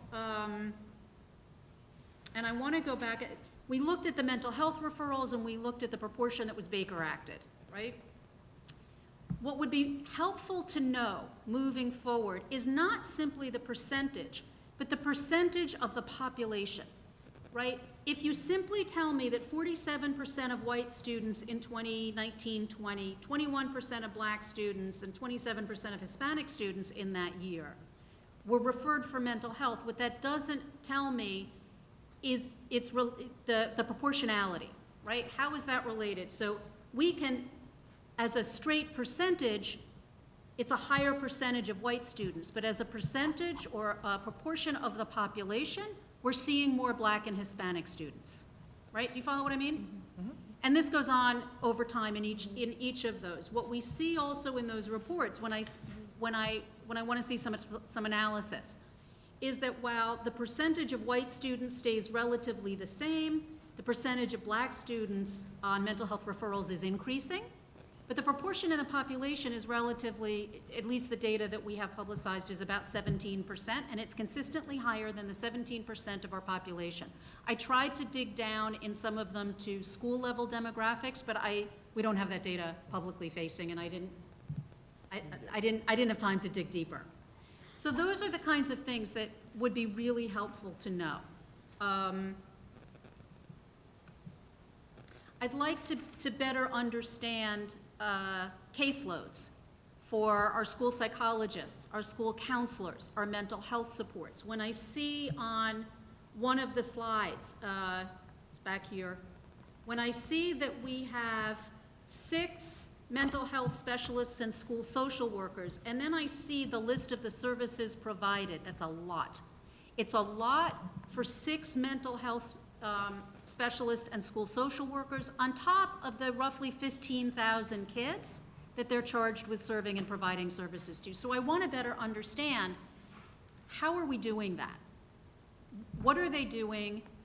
What are their caseloads so that we can best support them? I know, and we talked about this earlier, that it's really hard, that we have open positions, and it's hard to get those filled right now, and it's hard to get those filled with qualified personnel, particularly when we're looking for highly specialized qualifications.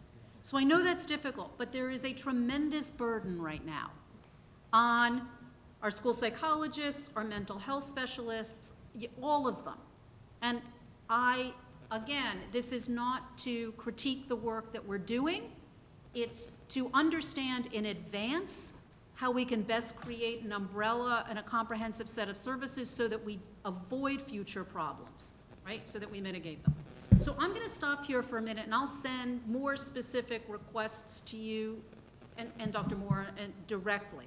But those are the kinds of things that would be most helpful in understanding moving forward. Sorry, I'm not going to stop for a second. Because when we get to something that I've been focused on is being prepared for graduation, right? And I know that this is a piece of it. What I'd like to understand in that is that when we talk about the numbers, what would be helpful would be to, again, to know the numbers as a percentage of the population, right? Because again, I think there's an issue of disproportionality here that is missed when we only talk about percentages of the population of kids who don't have enough credits or kids that are under 2.0. That's not the entire population that's eligible, and it's not the proportion of the population in the district. So I think we have to dig down deeper to better understand what those numbers mean and what those percentages mean. Okay? I'll stop here for a minute because I think you get the point, and if there's time, we'll come back. Mr. Barefoot. I'm good. Okay, thank you. Ms. Rosario?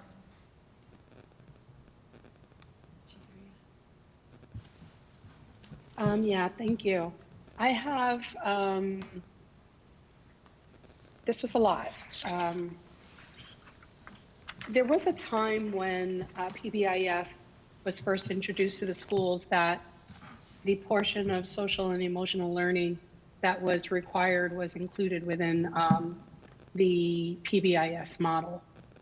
Now it seems that there is an entirely different curriculum for SEL and how it is implemented in schools.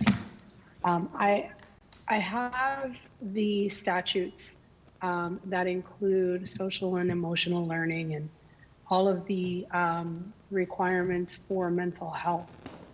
So I suppose my question is, and every grade obviously is different. Elementary, middle, and high school is different in how it's implemented. But with regard to social and emotional learning specifically, like Sanford Harmony or the second steps, how is that taught?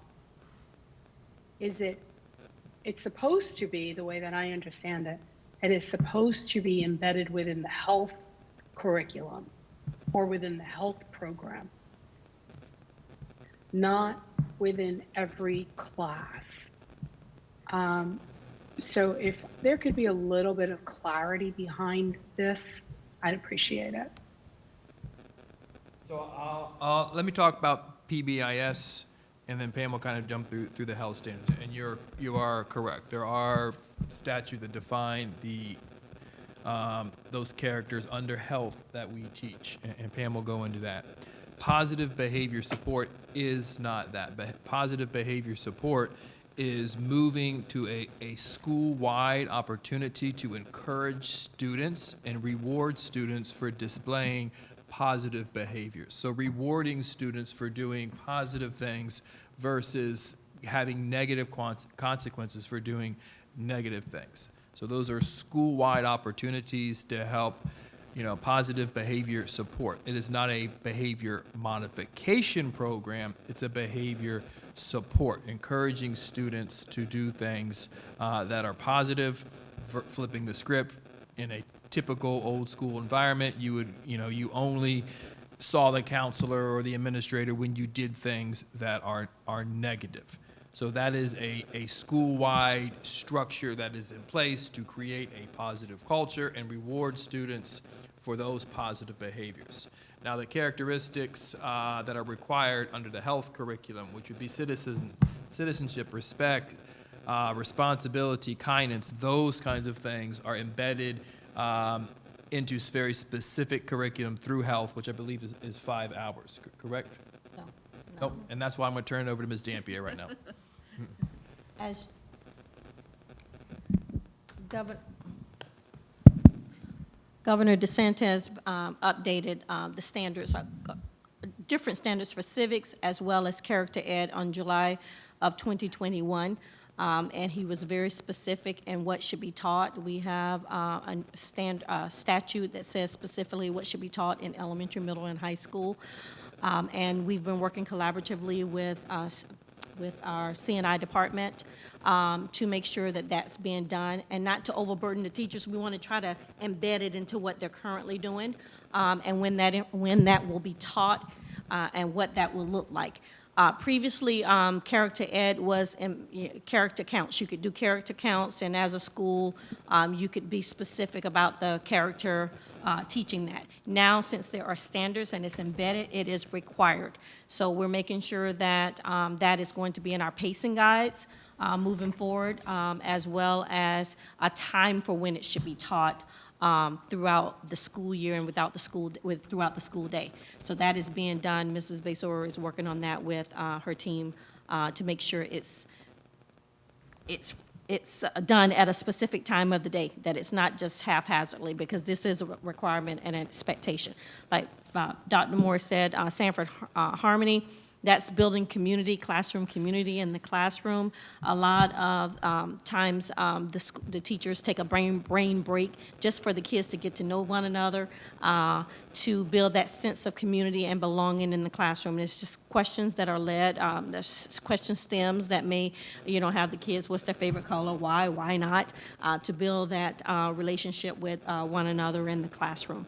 And that is done throughout the school day. And like Dr. Moore said, that is focusing on the school culture to enhance that. So when you say throughout the school day, what does that mean? It could be. Is that every single period? No. Is that for every single student? Is that only for students in need? Is it, because it may look. technically the way that I understand it, it's supposed to be through health, not through every other subject. As far as it is done through health, but you can embed that into your literacy curriculum. You can embed several standards. You're aware of that through that literacy block. So when will they do that throughout the day? What I was talking about that can be done throughout the day is the social emotional learning with the Sanford Harmony. Schools take brain breaks to have the students get to know one another and building that sense of community. That could be done throughout the day. That has nothing to do with character ed.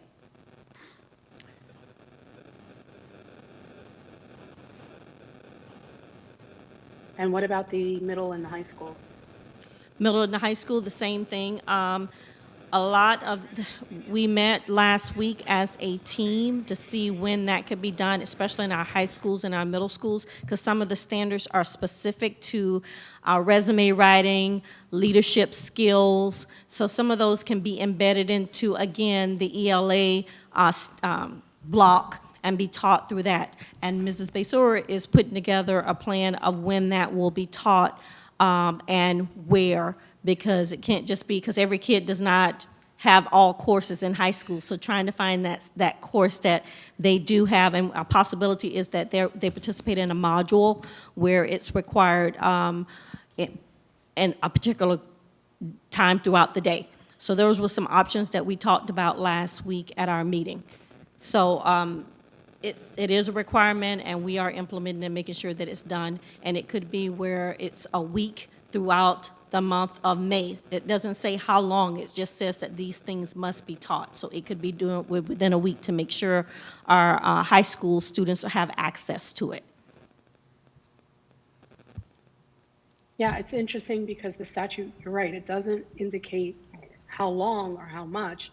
It only says that comprehensive, age-appropriate, and developmentally appropriate K through 12 health education that addresses concepts of community health, consumer health, environmental health, and family life should include mental and emotional health, injury prevention and safety, internet safety, nutrition, personal health, prevention and control disease, substance use and abuse, prevention of child sexual abuse, exploitation, and human trafficking.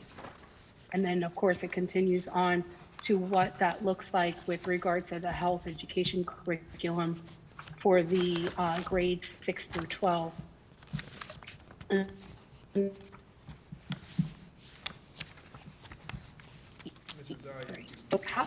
So I guess my concern or my question, I'm sorry? I'm sorry, you broke up. You might want to back up about 20 seconds. So I guess my concern and my question is ensuring that we're not taking away from the instruction of math skills, for example, since we've been on that topic for quite a bit, closing the achievement gap academically, and not conflating that time with some of these other things that should be handled within the health education program. Not that they're not important, but I just don't want us to overlap in areas that will take away from children's academic needs and do it appropriately, obviously, within the right curriculum. So if we have a health curriculum, then our health curriculum should include all these things in it that need to be included. Why have a health curriculum and an SEL curriculum and PBIS and this and that and the other thing? It just seems too complicated. Just make it simple, straight to the point, easy, get it all comprehensively in one curriculum and set the schedule so it's not conflicting one with the other. And that is our goal. That's why we met last week as a team with CNI, all of us together, and we're working, that's the goal, to make sure it's not something additional to what are we currently doing and how can we embed it into the day, and what are the current resources that we have to make sure that this is happening in our classrooms. Good, thank you. Because in the same statute, there's provision here that also needs to be taken into consideration is the study of Hispanic contributions, the study of women contributions to the United States, the nature and importance of free enterprise, the teaching of civics, that we were talking about civics before, the encouraging patriotism and the sacrifices that veterans and Medal of Honor recipients have made. All of this falls within the same statute under what needs to be, taught to our kids. So I'm glad to hear that it's under review. I look forward to hearing an update on it. But the more we do, the more complicated it becomes. So if we can simplify it, like I mentioned, and get the real things, or rather the prioritized items first, then I think everything else will follow along. Thank you. That is the goal. Okay, thank you. Dr. Jones? Thank you to Dr. Schiff for bringing this up in December, and to Student Services for bringing us this information so quickly. We appreciate it. Pretty solid on the school safety issues that Mr. Teskey reviewed. As a former middle and high school principal, I know in state statute we're responsible for a safe learning environment. So I guess one question on there was zero tolerance. When are students suspended out of school? Not Altos, not Aspire, anywhere. When does that happen?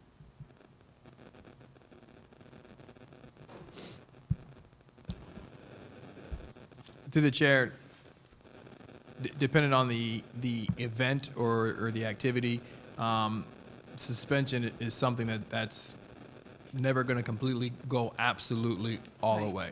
There are behaviors that take place in a school, and I can speak specifically as an inner city principal of 3 different high schools. The principal has to maintain and keep control of his or her building. And you know that because Sebastian was very similar to some of the schools in which I led.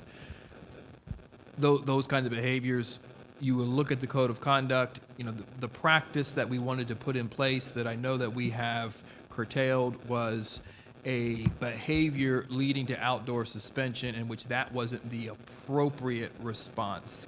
Little continuous disruptive behaviors, very quick modifications could have taken place. You know, we have eliminated that practice and have created the systems that we've covered in this presentation to help those students identify what those behaviors are and then how to replace them with positive behaviors that ultimately don't lead to that.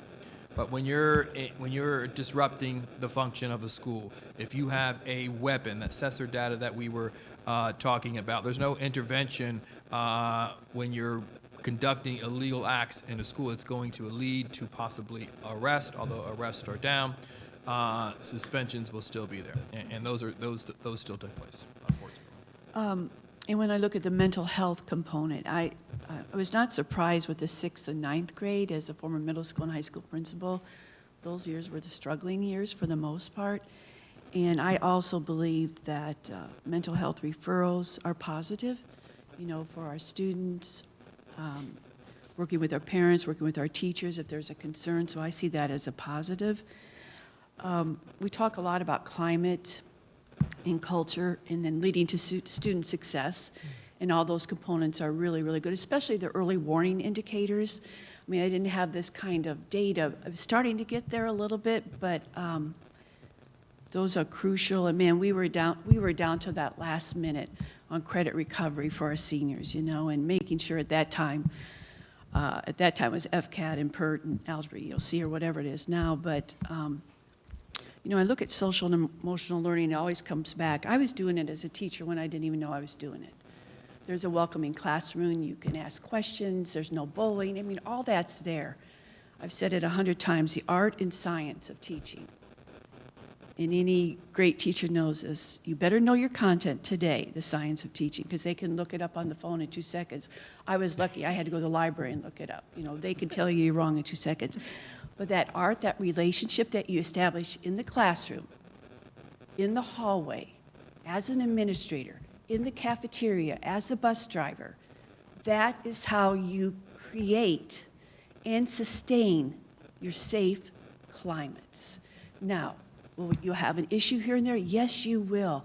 But if they have even one person on that campus with whom they can speak on a regular basis, that's what make our schools safe. And then the communication, we have all these things. But Dr. Schiff, thank you for bringing this up, because I know this is just a surface, and we don't want to make more work because we know everybody out there is doing the work, but it helps us understand it a little bit more, and I appreciate that. Thank you. Thank you. I'm going to ask a couple things, make a couple statements too. First of all, that one-on-one person, that's Kids at Hope. Yes. And when I put that into place in my campus that I took over in F school, you know, Pam, it changed the culture of the school. So I will continue to push Kids at Hope because it's a mantra that teaches adults how to relate to children without punishment versus positivity. And I would like to see us go back to promoting that more, just my own personal beef. On our list. Thank you. So here we are again looking, Dr. McMahon, and thank you again, because here we are looking at Power BI data, and it can be overwhelming. It can be overwhelming, but it's also a very powerful tool, and it really shows us where the areas of concern are and where the areas of growth are, so we appreciate that. As a principal, when you have students that are coming to you in the office, and I love to refer to them as my little frequent flyers, when I had my little frequent flyers come, I had to do differentiated discipline too. Not everything works for the same child. Again, there are non-negotiables. You know, you go put it into SISR and you say, all right, what are my options as a principal for punishment? but I always made sure that the punishment also had education with it. We are in the business of educating. We have to educate children on the best behavior, how to behave in a group, how to behave socially. Not every child comes equipped with that information. So, again, drill down to the root cause of what the problem is for the child if they continue to come to your office for whatever reason. So when I would do that, one of the things I put in place was Saturday school with the principal and working with the parent to say, I'm going to be not only having them clean up the campus, physically cleaning up the campus, but having an hour with me on discussion and getting to know the principal and getting that one-on-one opportunity to get to know the child and know that I care about them. What I'm saying is sometimes all doesn't fit even with discipline. So let me give an example of one of my beefs, because you know what's coming, Dr. Moore. And my beef is with vaping. Vaping is number one problem we've got right now. A lot of people say, oh, it's bullying, it's other stuff. I'm going to give you the data. You like data? I'm going to give you some data. So vaping, though, when I ask, where are we with a student that's been caught vaping, which, by the way, is very rare for them to be caught. So when they are caught with vaping, what is the discipline? And it's suspension. So my question is that working? And I can tell from the data it's not, because the state average, there were 50,971 incidences reported in Cesar last year. Out of those, 8,000 of them were vaping. The next one down was 6,000 was drugs. The next one down, 5,000 was marijuana. And then we get way down to 2,000, that's bullying, and all the rest were in the hundreds. Okay, so if you look at our data in St. Lucie, here I go, Indian River, I look at you, Pam, and I say that, sorry. So in Indian River, we had, I can't remember how many instances were. Let's see, there were a total of, get that in a second. Oh, there it is. The problem is they put the report in A to H, and we are on the A to H page, which we are I don't understand how we got there. All right, 268 total instances that were reported to Cesar last year. Out of that, 165 of them were vaping. That's our number one. Number two was down to 50. That was drugs. Number three was also 51. 50 was marijuana, and 18 was bullying. Those were just reported. So again, if we're looking at data and we're saying, how are we going to bring our suspension rates down? And how are we going to educate our kids and our parents on what's best for them? Vaping is a problem for us. And I know from the local rule being taken away last year by the legislature that we have 300 places that you can purchase vaping materials in Indian River County alone.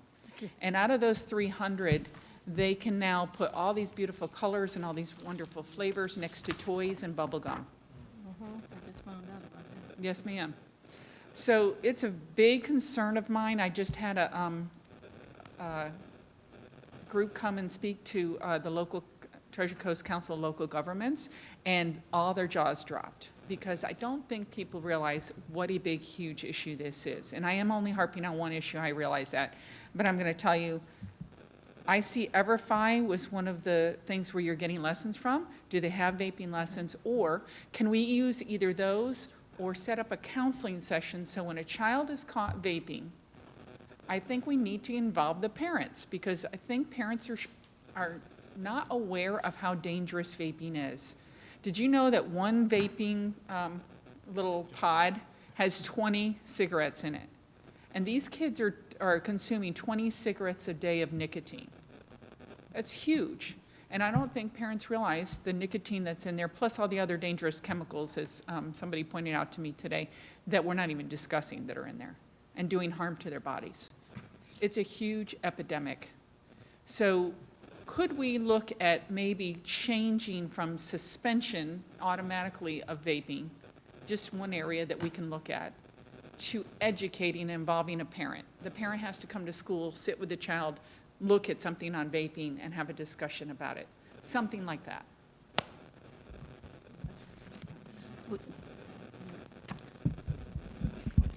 We are addressing this situation. I mean, vaping definitely is on our radar. We currently have a anti-vaping campaign that is in progress. It started this week. I saw it on the website. Very good. So we are actively addressing the matter. And so we have the first week that we have is teen brains are still developing, which is one part of this. Week 2 we'll have looking at 74% of high school students in Florida do not vape. This is just what we're going to be doing. Our plan in place, looking at e-cigarette aerosol. It's not water vapor. Week 4, the long-term effects of vaping are unknown. So this is what we're going to be What age moving levels? forward with, as well as we have like a little, even this week, doing some campaigning at some of the schools in the morning, and just, again, so we can bring some awareness, because students need to be aware of the effects of this. So. And I'll jump in as well. Prior to break, Mrs. Bass went to every secondary school and met with the principal and their school teams. And this is how this blew up to where we're going to do this anti-vaping campaign, and we included some community members as well. We've been on some calls to collaborate and work with them to provide resources and supports, as well as providing some sessions for parents. Mrs.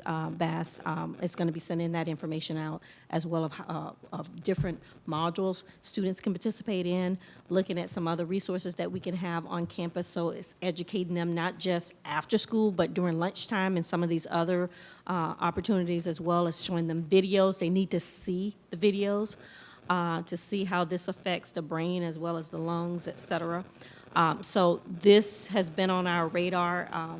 It has not gone unnoticed, and we have a lot of things planned for this 9 weeks to push this out. Great, I'll talk to you about that personally later. Okay. Do you know the youngest child that they've actually caught with vaping materials and wound up getting some sort of help? And just so you know, we were originally focusing, we were going to focus on just middle and high school, and the principals, when we went over, we were going to focus. The elementary principals said we need this in elementary school as well, because we have the problem. What's the answer? 7-year-old was caught. So I think we need to be woken up from this, because it is a much more serious concern, I think.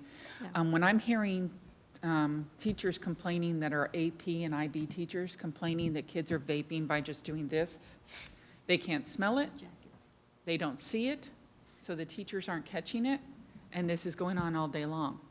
So I think it's a serious, serious problem for us. And in addition to everything that was shared in terms of what we're doing on the proactive side, I couldn't agree more. Looking at a different, a very specific consequence when caught, that includes partnering with the parents is something very, very interesting. I know we spoke earlier today, but I was very intrigued, so we will be following up on that. We need to educate our parents, because I don't think they realize how dangerous these are. I agree. But thank you. I'll get off that soapbox. Dr. Schiff? Yeah, I want to respond to that and circle back around to something, because I 100% agree with you about the severity and the seriousness of vaping. As the only one sitting on this panel who's the parent of a teenager right now, I can almost guarantee you that all of our presentations and our warnings and our cautions and our fears, spoken in adult language, do not reach kids. Right. They just don't. I have teenagers circling in and out of my house on a regular basis. I guarantee you the things that we talk about, because we understand them in a particular way and because we've been there and we've done things and we're adults, do not reach teenagers. So unless we can craft presentations or whatever it is in a way that reaches teens, we're banging our heads against a brick wall, is my concern. The other thing is that if you are out and about in this county at all, you know that adults are doing this just as much as teens are. They're modeling the behavior. Yeah, if you go into restaurants, if you go into bars, if you go walking on the street, you will see that adults have these in their hands and they're doing them regularly, whether it's nicotine or other substances, because we can't detect it, we can't smell it, all of that. So while I don't disagree, I completely agree with you. I completely agree with you, and I have that conversation on a regular basis with my teen. But I can tell you, teens being who they are in that stage of their physiological, biological, psychological, and mental emotional development cannot hear a word I'm saying about it. They need to hear it from another student. They need Yeah, to hear it exactly. from another, my child can hear from another adult, but kids, teens are biologically wired to be pretty sure they know everything at this point. Anybody who has ever lived with one has had this experience. So I would suggest that as we think about how best to do this not be another adult PowerPoint presentation with a bunch of people in the room about how bad vaping is. Because I don't think that's the way we get at the issue. That's, yeah. Well, I know that there's some YouTube videos, for example, because that came up, where students can see other students talk about the effects of vaping, what it has done to them. So that's a real great approach for them to be able to see, just hearing from their peers, that what it's done to them. There was a physically and presentation mentally. at Sebastian High School. This was probably 3 years ago. It was a guy named J.C. Pohl, and he came in to do a thing about bullying, and he did an assembly. And he did it in a way that he so spoke to kids that kids who usually check out could actually hear him. And then he did a leadership workshop with them in the gymnasium at the time, and he polled like certain kids. I have no idea what the long-term effects of that were, but I know that because of how he spoke, he could reach kids in a language they could hear. And not all of us are really good at that. So I encourage us to spend some time and attention thinking that through. I'm also really aware, you mentioned Mrs. Bass is putting together this presentation. I know she's doing something with it. It was the trunk, I'm not a football person. What's that? Tailgate. Tailgate. The vaping tailgate Yep, thing I know is yep. coming up. But, you know, again, I hear about how stretched thin our resources are and how much is falling on our mental health staff and our social work staff and our psychology staff to do everything from intensive individualized services with kids who really need it, to seeing them once, to mental health referrals to outside agencies, to dealing with vaping, to truancy, to all of this. And I'm concerned, and this, again, is something I'd like to have brought back in future presentations. I am concerned about the degree to which we actually have the staff and the resources to do this. I know it's hard to hold on to people in this area, and it's hard to attract them, but I really have a concern that we don't have simply the human power that we need in our schools, whether or not it's a good thing that we're getting more mental health referrals. The fact is, when we double our mental health referrals, we're not doubling our staff to deal with those, right? So if last year we had 300 and something or other, or what, I don't remember, 514, I don't have it in front of me, and this year at halfway through the year we see 287, but we're still either at the same staffing level or less than because people are out or because they're on other things. I'm concerned that we don't have the resources, right, to deal with this. So I'm hoping when we come back that you can tell me more about that and how we're situated as those referrals go up. If it is a good thing that people are seeking help, how are we able to meet those needs as more than just a one-off sit-down, and particularly dig into the kids who need more intensive services and how we are coordinating those. Perfect. And we look forward to bringing that. And I think, as I said when we began, as we close, this is one probably of a number of conversations because this is a priority for us as staff and you as a board. So we'll took a lot of notes, and we'll be able to bring that information and keep this conversation at the forefront, which is exactly where it should be. Absolutely.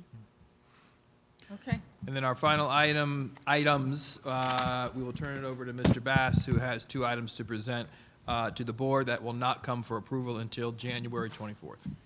Good afternoon. Doubt we'll have nearly as much conversation about these 2 items. First one I have is the out-of-field report, which is something we have to bring to you guys to get approved each year, both in the fall and in the winter. October and February, we will actually be bringing it to you on the 24th. Right now, our out-of-field report has got 67 teachers on it, which is down from the fall, which was at 90 teachers, and also comparative to last February, it was at 90 teachers. So we are making progress, keeping in mind about 36 of those individuals are solely needing ESOL, which you have a window of time to get that 3 years. So that's the first item I have for you. And then the second item I have for you is the salary schedule, some amendments to the salary schedule. We originally approved this back in July. There are 3 items that have been amended. The first is the pay schedule for CWA. That's a direct result of the negotiations that took place earlier in the year.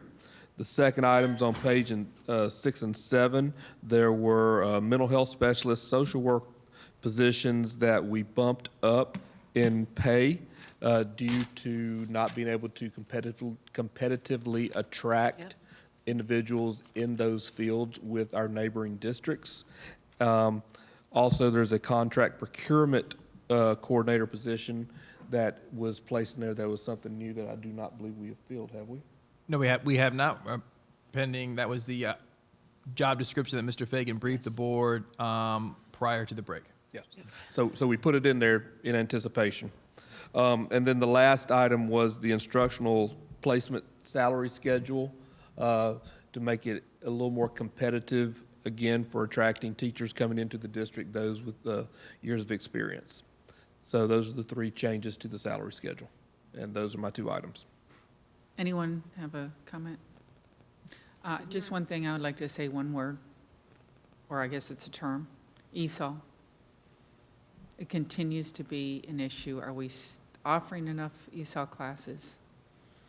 Yes, ma'am. I feel like we're offering enough. There, we're seeing a lot of times that I'm not going to say that it's not the urgency to get it, but I think it's human nature when you have a window of time, To wait till last second. it's not a small window. People procrastinate a little bit, and if you think about it, it is very easy for particularly beginning teachers to procrastinate with something like that, simply because they are so overwhelmed because they're in this new demanding profession.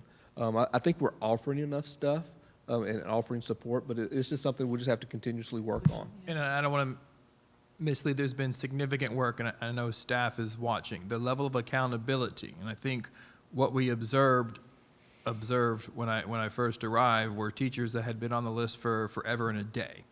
And the number's not growing because basically you could be out of field, and the intentionality of bringing that to the board is to ensure that we don't have instructors out of field for an extended amounts of time. So there's processes in place through Mr. Meyer's office to ensure that students, A, are being appropriately placed, and B, principals are being notified and held accountable for the number of staff at their school sites regarding out of field, and then ensuring that we do have the offerings. Having the offerings and then connecting those who need to take them because they have been on the list for an extended amount of time is that yin and yang between accountability and support. So that list has drastically reduced.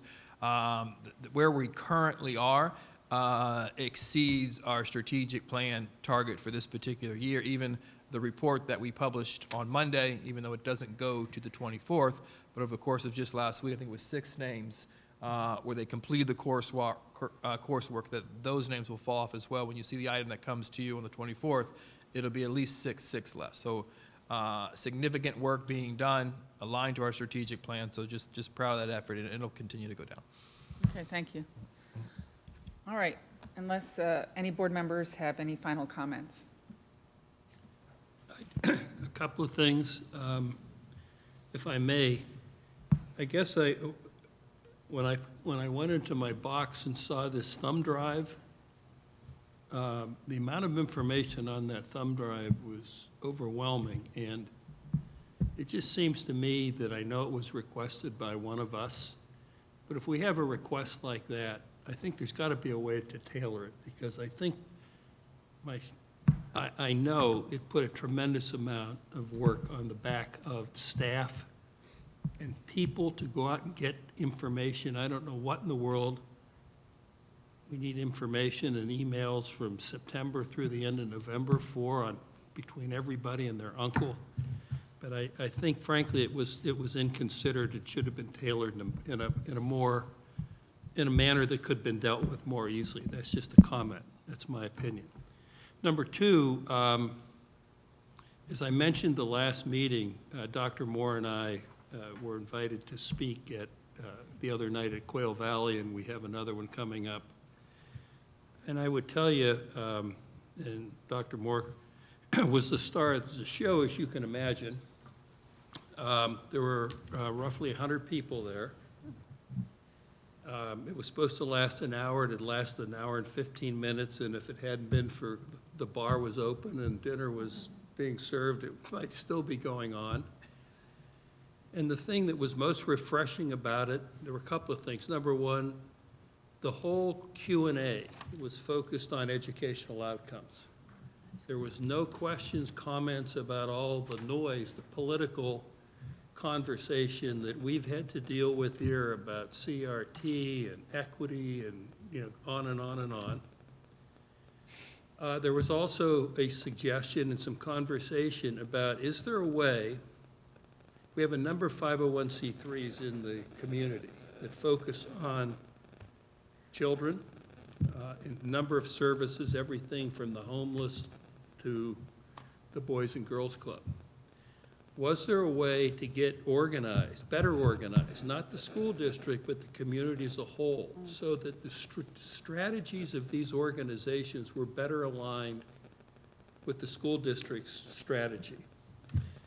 And as a result of that suggestion and some conversations, I know Ms. Emerson was there, and as in most things, she's willing to take a lead along with Wanda Lincoln, and if you know Wanda as well, first in how to get things done, to see if we can't bring the district and these various organizations together in a way that would get more benefit, more leverage than maybe we're currently getting, which is substantial.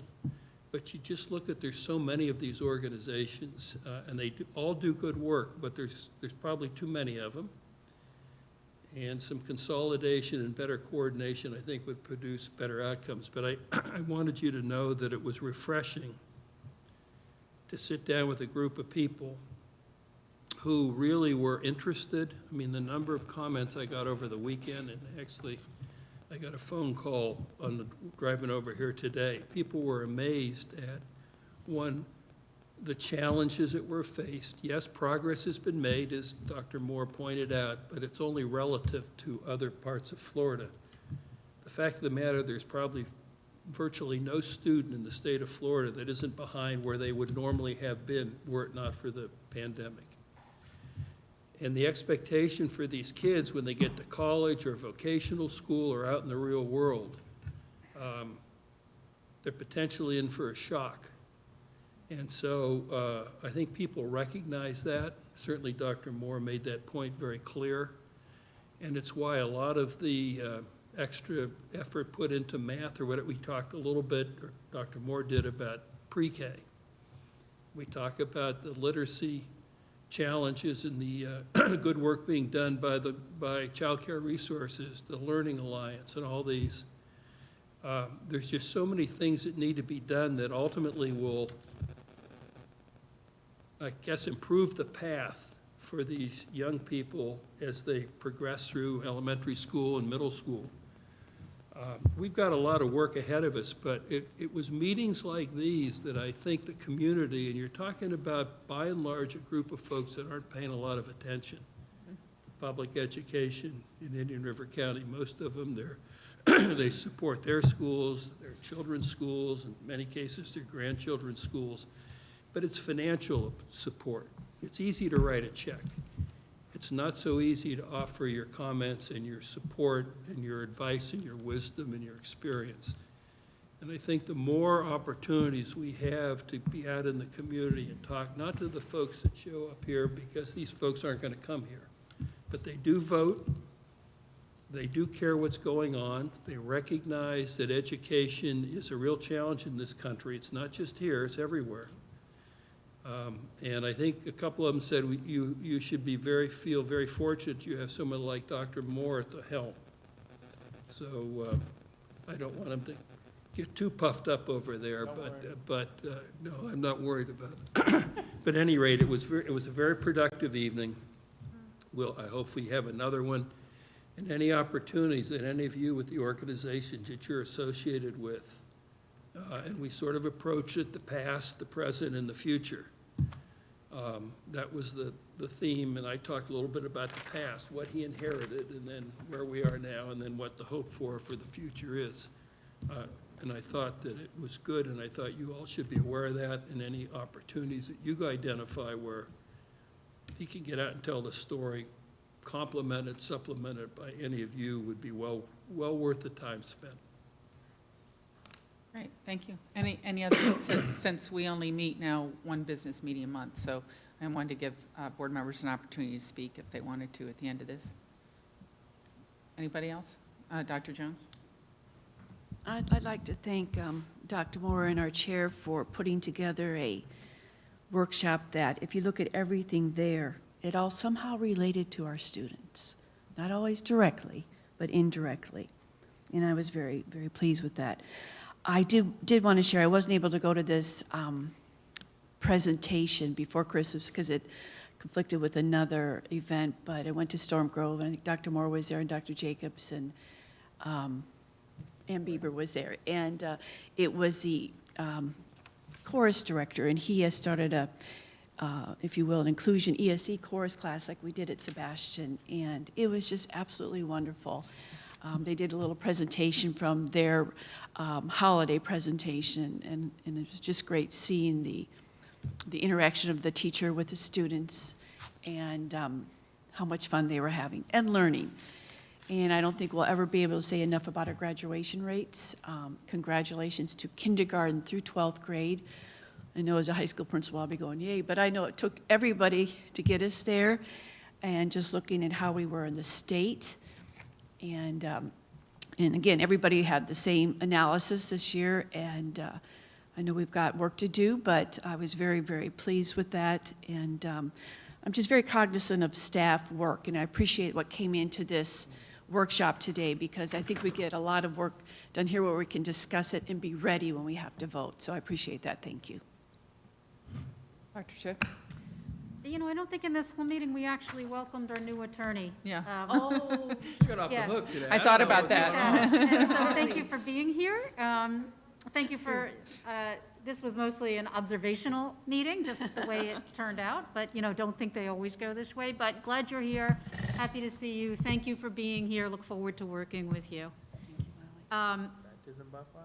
Right, and there was something, oh, gosh, there was something that you just made, and what I'm also noticing, this is the first time that we've gone to a Monday, and that after having been here for 4 hours or more, I was here earlier for meetings, to not now be going into a potentially 3-hour meeting tonight, feels like we were able to focus so much better on the information that we had today, that I'm kind of looking forward to seeing how this goes.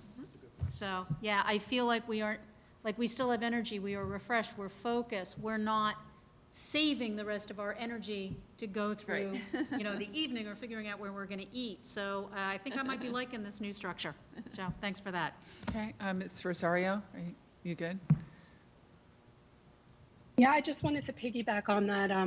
I also wanted to remind everyone that the original consensus was to combine superintendent workshop and in part some of the board discussion items, so that we would be here for, you know, one day just like today, and then the superintendent would tackle on a little bit of time after his workshop for any discussion items that we had, because we still have a space holder in our board meetings for discussion items. And essentially on that last Monday of the month where we would have our meetings, it would just be the meeting and not the discussion session. This month, I think, looks just a little bit different. I'm not sure if there is anything. I see Dr. Moore's head shaking yes, only because it is the first month. But moving forward, the hope is that we would meet just like today for all discussion and workshop items, and then only just the business meeting on that last Monday. And if we don't have anything to discuss on the last Monday of this month, on the 24th, I think it is, if we don't have anything to discuss, or if there's only one or two items, if we, again, put it onto our business meeting, that would eliminate coming in during the day on that day.